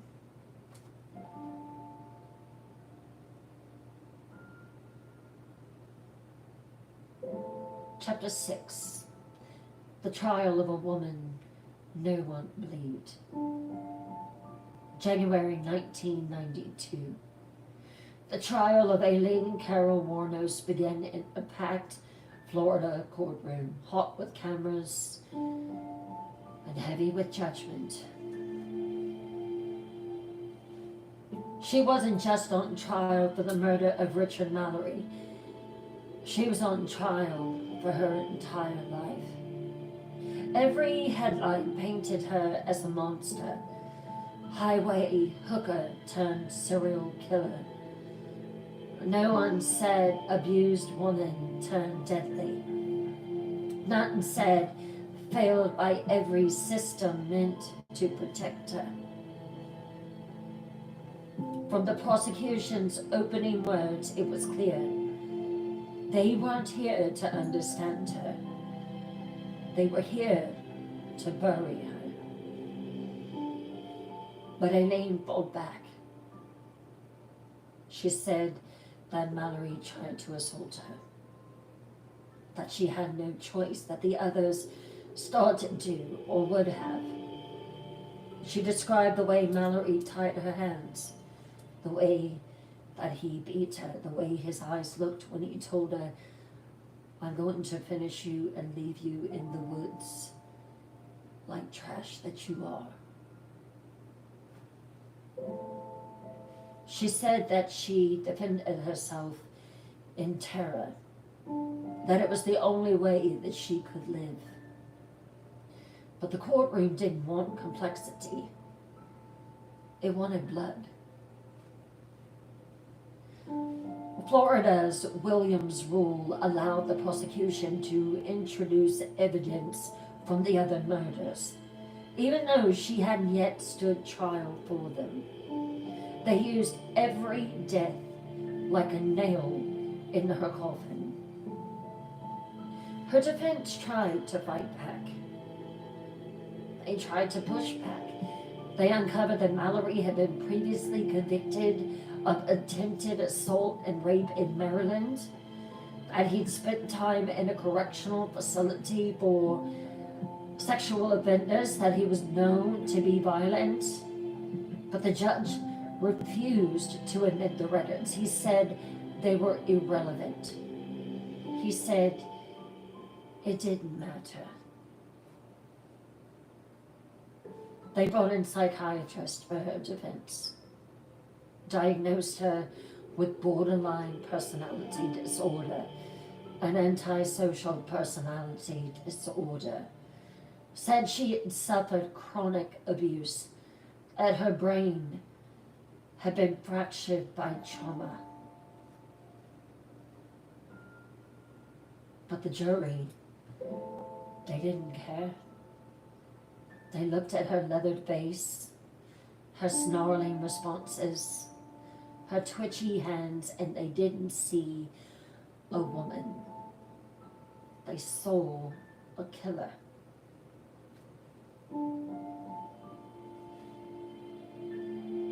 Tyria testified against her, and that, more than anything, broke Aileen.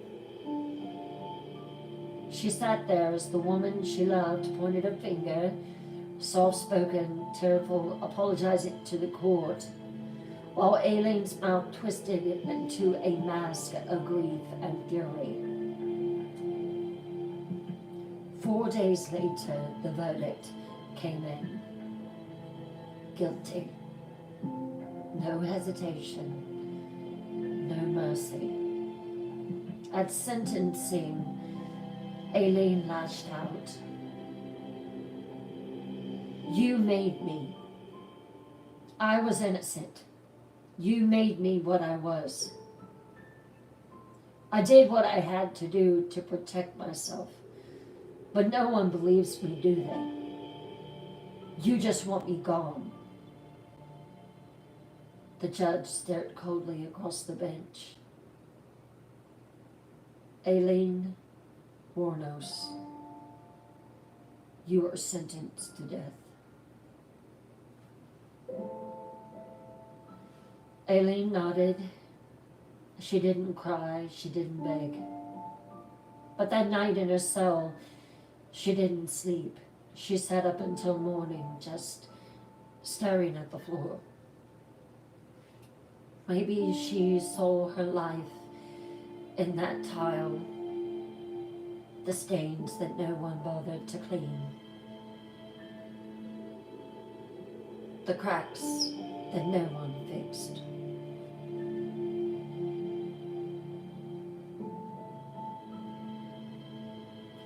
Chapter 7.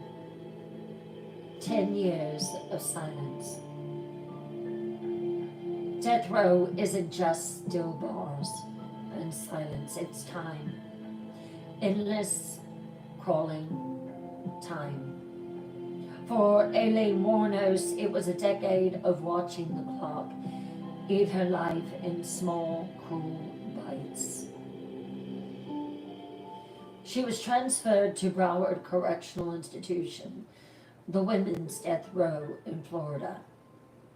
A cement hive of quiet madness. Her cell was small, a cot, a toilet, a sink. The world reduced to a 9 by 6 foot cell. For the first year or two, she wrote letters to fans, to journalists, even to strangers. She told them she was innocent. Then she told them she was guilty. Then she told them she didn't care. One of those strangers was Arlene Prale, a born-again Christian who saw Aileen's picture in the newspaper and claimed to feel a divine connection to her. Arlene legally adopted Aileen in 1991, and for a while, she was the only person that Aileen trusted. But even that would curdle with time. The longer that Aileen sat behind bars, the louder the voices in her head became. She started accusing prison staff of poisoning her food with spit, urine, and even dirt. She said they were trying to make her kill herself before the state could execute her. She claimed sonic pressure was being used to crush her skull, that the guards were watching her shower with perverse glee, that they were assaulting her with their eyes. Her letters turned chaotic, sometimes poetic, sometimes terrifying. She stopped trusting her attorneys. She filed her own motions. In one, she wrote, "I took those men. I robbed them as cold as ice. And I'd do it again.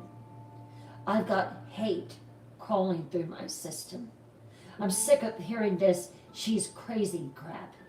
I'm competent, sane, and I hate people." The state wanted to keep her alive. She didn't. In 2001, she petitioned the Florida Supreme Court to stop all pills. She wanted her execution. She wanted out. Her attorneys fought back, claiming she was mentally unfit to make that decision. But 3 court-appointed psychiatrists disagreed. They said she 100% understood.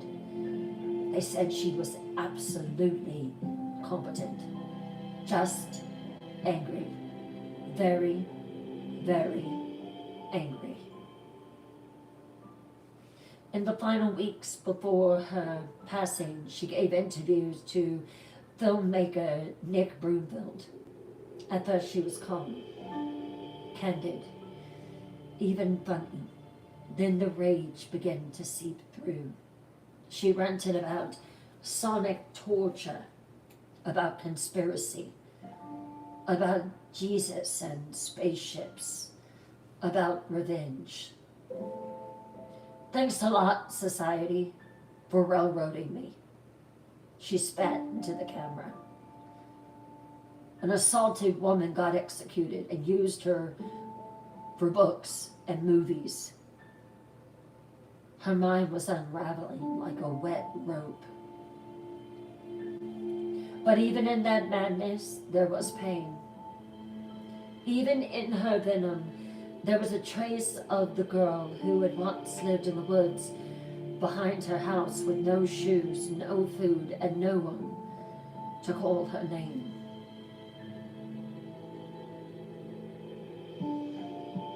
Chapter 8. Her last breath was fire. October the 9th, 2002, Florida State Prison. The sky that morning was a pale gray. Aileen Wuornos was wide awake before dawn.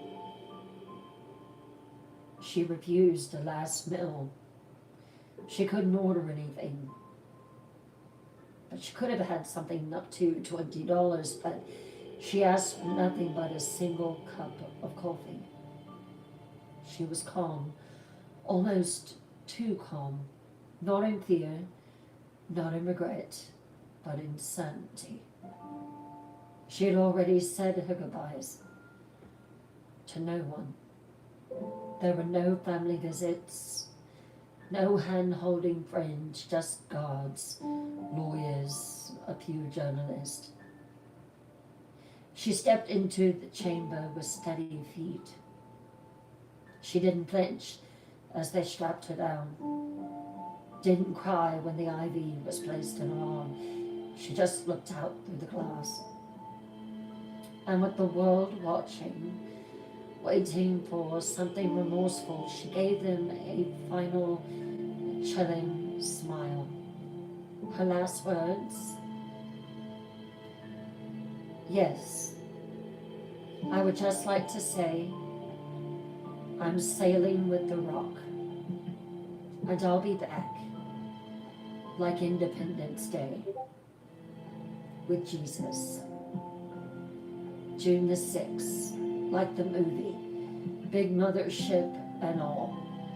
I'll be back, I'll be back."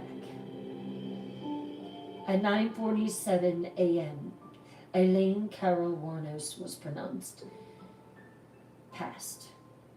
Lethal injection, clean, silent, quick.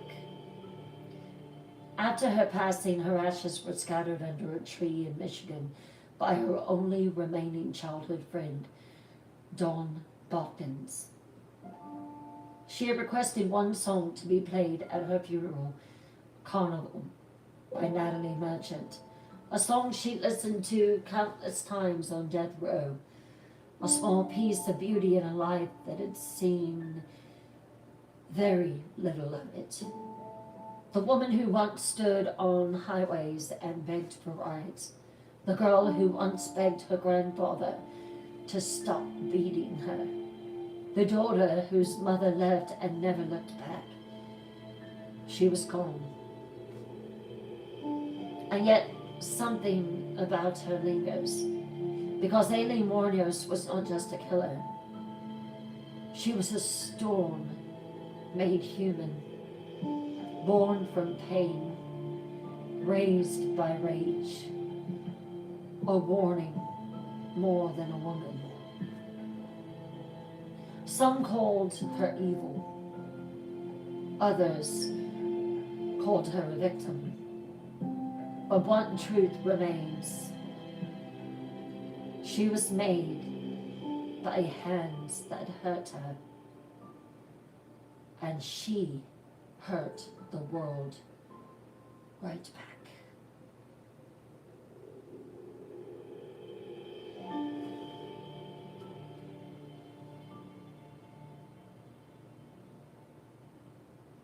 And that is the serial killer story for tonight, Aileen Wuornos. Let me see if I can find a picture.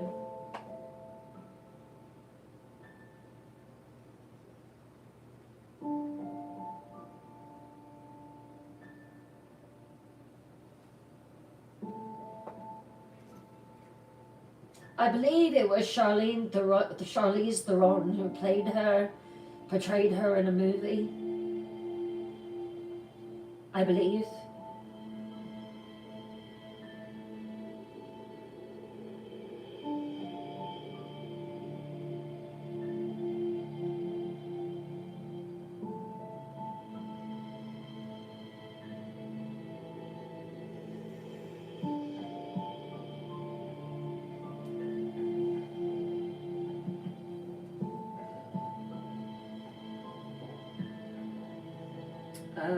There was another.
So, what are your thoughts on Aileen Wuornos?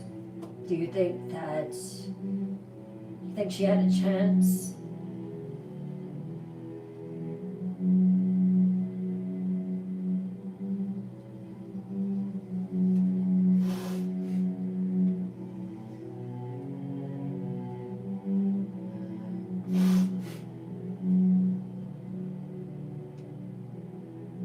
She was doomed from birth. She truly was. It's just sad. You know, sometimes I kind of look back on it and I'm like, what would she have turned out to be if someone had have just showed us some kindness? You know, what would she have turned out to be? Would she have ended up becoming what she became? Yeah, I agree. She did hate.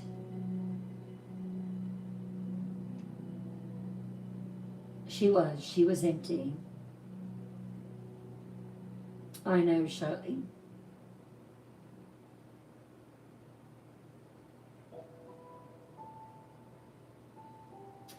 I believe the movie was with Charlize Theron, and I love her acting, but I could not believe her in that movie because she looks nothing, in that movie she looked nothing like she normally looks. She played the part well. Hey, David Tyson. Oh, good, Melanie.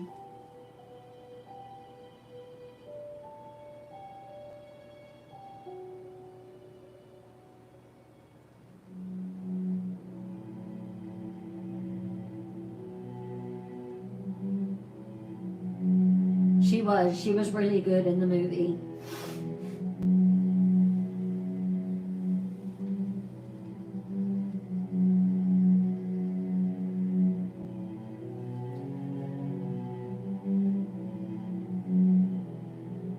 Hey, Julie Nichols, I hope you enjoyed it.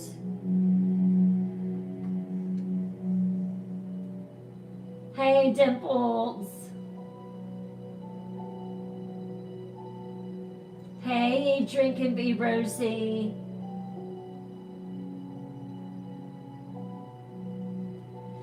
I know, it's horrible.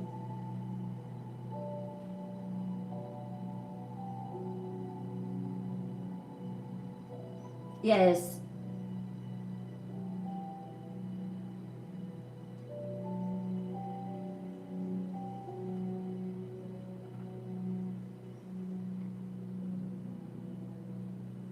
Yeah.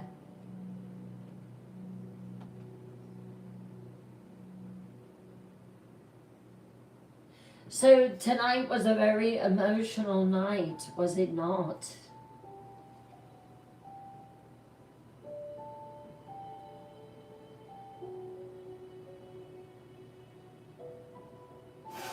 It's not pulling up my gifters.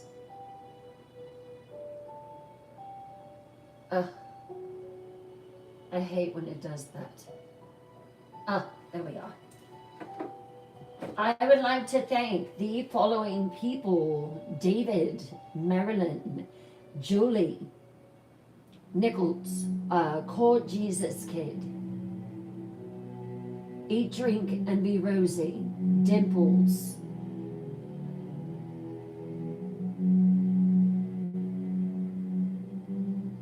Snow Tea, thank you. DJ Snow White, I love your name. Janet Cookie, hey honey. Karen Coleman France, thank you. Pom 11, Lalou, Roby, Dan, Ohio Girl, Spitfire, Funky Beth,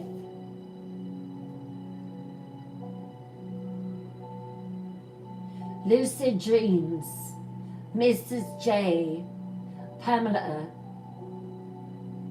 Ginger Moore, Judy, Kimberly, Oronwin, love your name, love your name. Leslie Marie, Mustang Sally, Pamela, Cece, Melanie, Julie, Kimmy, and Tara Millard. Thank you so, so much for those twisted trinkets. So, I hope it was a good live for you. I know it's emotional, but that is just true crime and serial killer Tuesday, isn't it?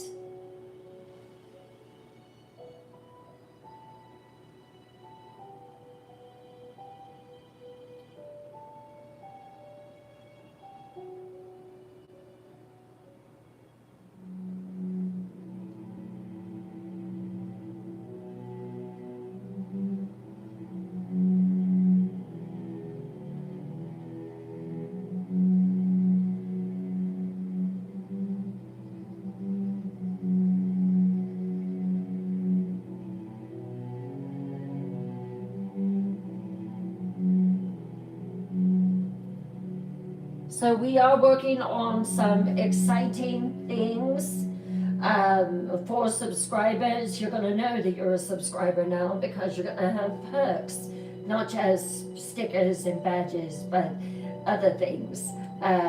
So right now, I've already got the chat set up for just subscribers only. You can have direct access to me, the Night Queen. I'm also going to be having a subscribers only weekend live, and that is going to be on Sunday nights at 8 o'clock p.m. Eastern. There is also going to be a brew with Bryn that is just for subscribers only, and that is going to be every morning, Monday through Friday. We'll just meet for about 10 to 20 minutes and just chat and start our mornings with one another. There's also going to be autographed signed copies of The Haunting of Hastings House, trying to get a count together of how many that I need. Also, for those of you who are, you're on YouTube, I know I don't have the ability to do that right now, but we can work out something to where you can still be included. I saw some great ideas that were passed around last night, so we are not going to leave you out in the cold, I promise. Merchandise, merch. I want merch. That's what I've heard a lot of people say.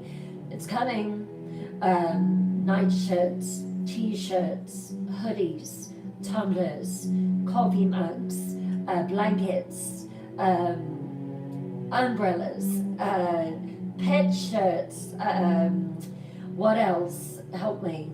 Hats, candles, totes, everything that we can possibly think of is coming, so just hang tight. Again, I would ask that, if you would please consider becoming a subscriber on YouTube. It is absolutely free.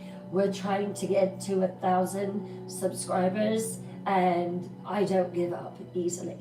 You'll find that out about me. When I have a goal in mind, I intend on reaching it. So, if you would consider becoming a subscriber on YouTube to my channel, it is completely free. I would greatly appreciate it. You'll be able to go on and watch the previous live from the night before. You'll be able to go in and watch it.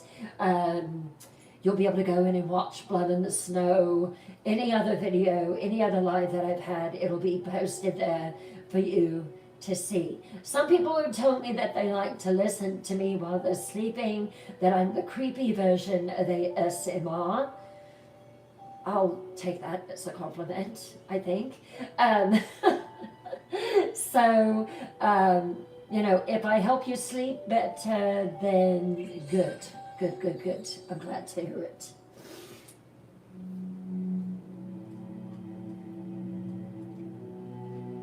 Yes, very excited.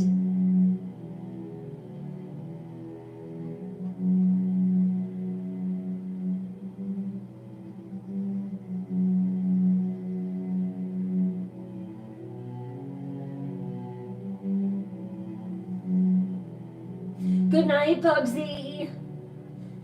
Tomorrow night is Blood in the Snow. Blood in the Snow is a vampire novel that I am writing in real time.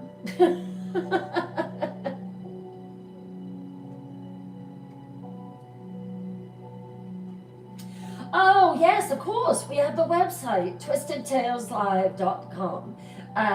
There's just so many things that are going on right now to make this the best community.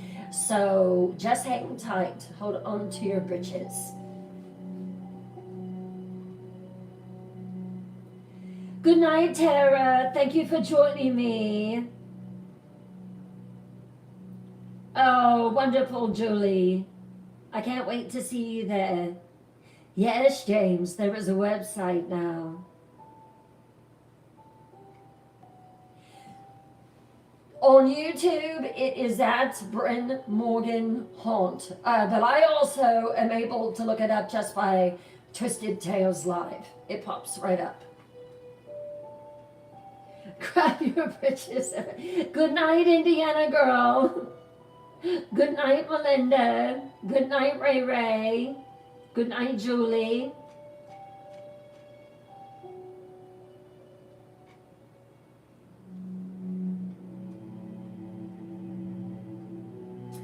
So, another Twisted Tales Live comes to an end. I hope that tonight was a pleasure for you. I'm sure you were also scared. So I achieved my purpose. Now, it's time for you to go and drift off to Betty by Land. You will dream of puppy dogs and little kittens and little furry yellow chicks. Such sweet things. But then, in the early morning hours, 3 o'clock a.m., the witching hour, you'll find that your dreams shift to a long, dark corridor. And at the end of that corridor, you'll see a shadow. And at the end of that corner, that shadow is me. It is in the darkest corridors of your nightmares that you belong to me. To me.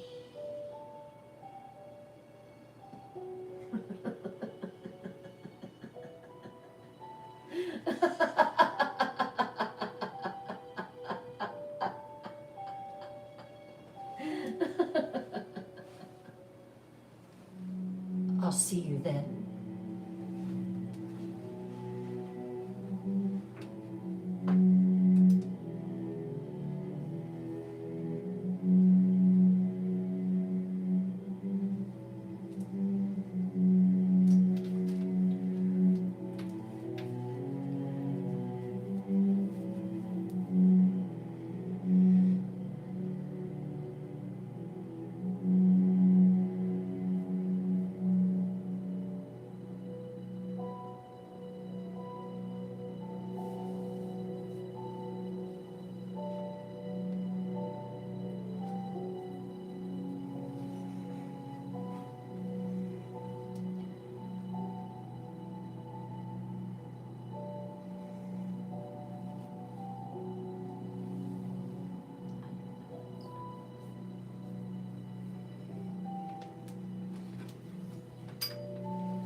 Peekaboo!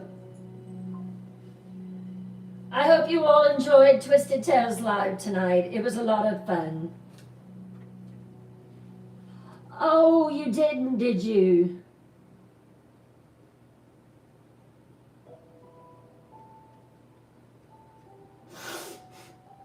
Let me see real quick. How many do I have in here? 55.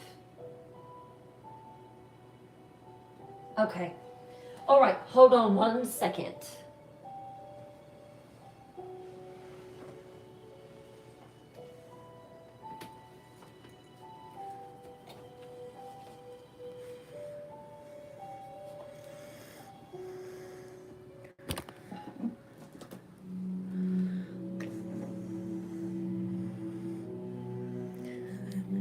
I'm gonna carry y'all. Hold on.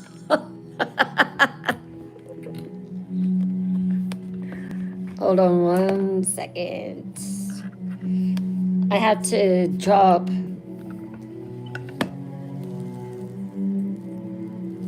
Oh, I love that music. That's so pretty in a spooky way. All right, let me see.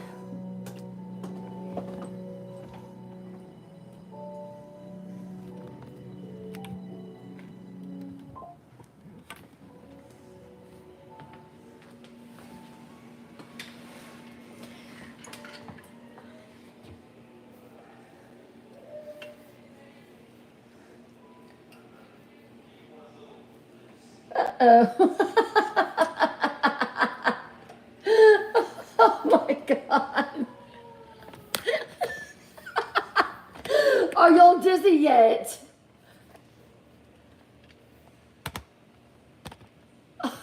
Hold on. Oh my gosh, that was hilarious. Okay, let me see. Oh, that was funny. Y'all have to admit that was a funny one. All right, I'm trying to get you stable, iPad. There we go. I think I've got it now. They have to be positioned just so they don't fall. So tonight I went more of a cloak appearance, not necessarily of there we go.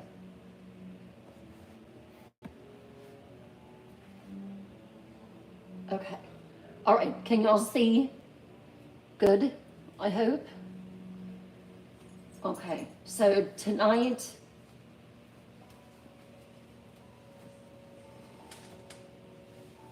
I went a little different. Oh, here's my cat. So it's more of a mid.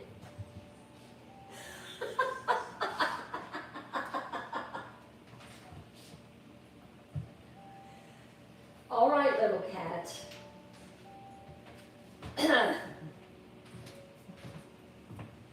Okay. Did you see her grab onto my dress? Did you see that? She was grabbing onto the dress. This is the problem. This is it. She is the issue. All right, I'm going to walk back down and show them the gown again.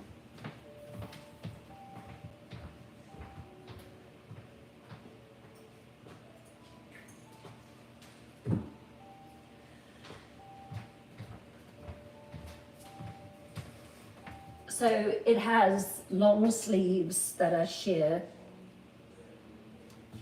Where did my YouTube go? There they are. She did attack it. She attacked it, Truth Positive.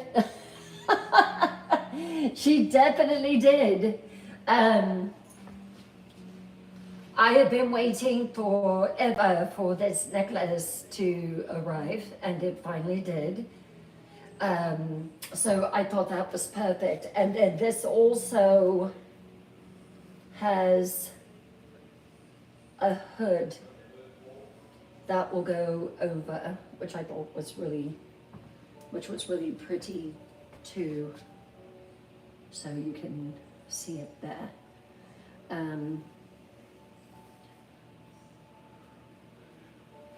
But yeah, so It's black. It has laces up the front and laces in the back. And it's got a black brocade material here. And it's just kind of lightweight and airy and good for tonight after not feeling too hot for the past couple days. Oh, I'm so glad you like it. Yeah, the sleeves are probably my favorite part. And I also have one that's in silver. It's just like this. And then you can see along the edges, the detail right there. So that is it. I'll walk back one more time. So here it is.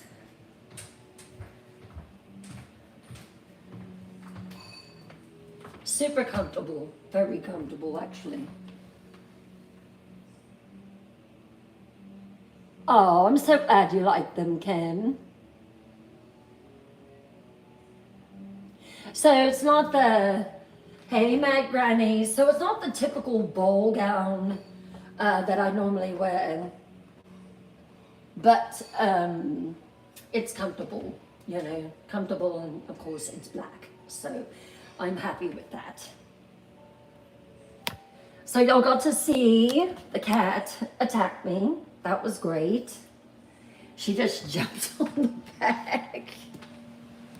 I really don't know what I'm going to do with her. She is an interesting feline.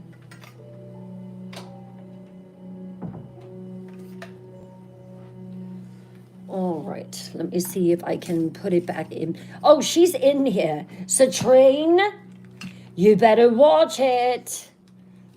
I'm watching you, little girl. I know where you went. I saw you. I'm going to give Citrine away to the night dweller that wants her. Come here, Citrine. I'm shipping you off in a box. I know you're back there. I can smell you. There you are. I see you. You can't hide. You can't hide from me. No, man. Come here.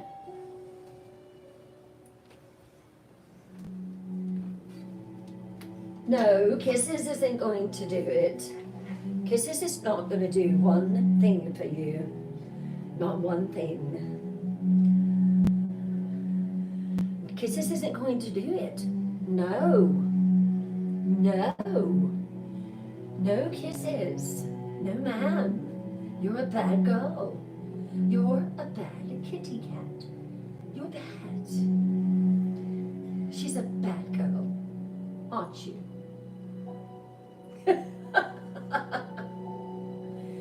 She's a good girl at times.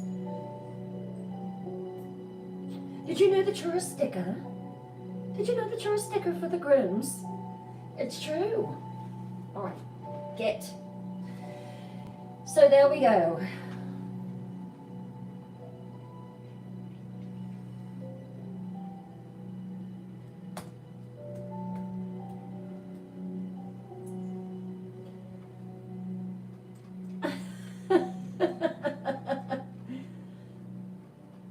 She is such a mess. Oh my goodness. Metal Mama, that cat, she is so unbelievable. Oh, you want to ship yours off too? Then maybe we can just ship our kitty cats off. She does, Kim. She really, really does. She does. She thinks she's the baby of the house. Right. Oh, I love the sticker. That is so funny. Hello, Carissa Davis, and welcome. So everyone, tomorrow night, it's Blood in the Snow. Are you ready? Are you ready? Are you ready for the next part?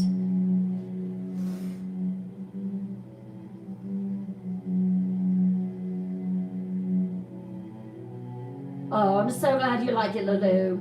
So my YouTube, if my night watchers posted, I think it's at Bryn Morgan Haunt, but I was able to just type in Twisted Tales Live and I was able to pull it up. So,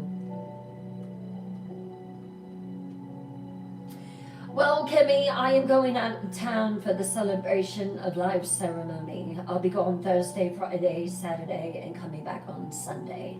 So I'm going to be moving Blood in the Snow to tomorrow night.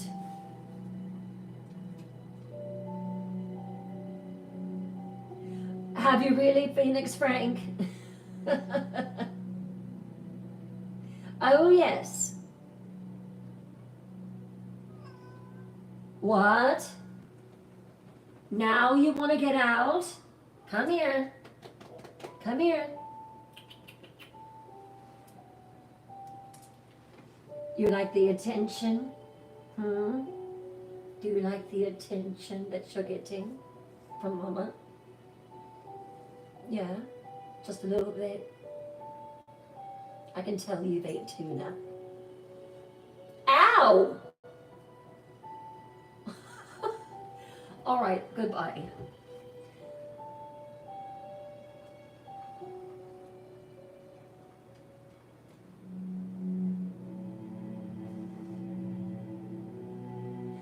You're good, Kimmy.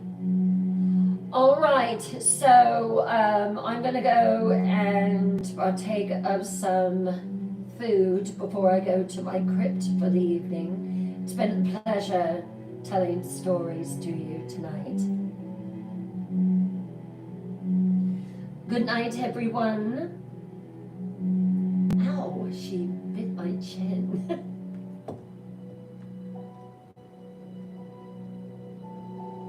Yep, so there's a website now, twistedtaleslive.com, that YouTube, I'm getting cranked up for Facebook, just trying to figure out how to fit everything in Angle. Good night, Firefly. Yes, and you want to continue the conversation, you don't want to see the live end, well, that's why you go to Discord. So you can continue talking to your new friends that you made over in Discord. I'm sure the link has already been posted several times, but come over and join us. We'll have a lot of fun. Well, I love you all. Have a wonderful night, and I'll see you in a little bit.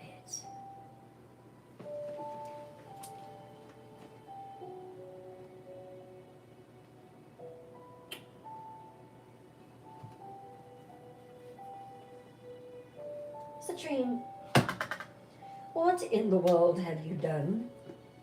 Are you...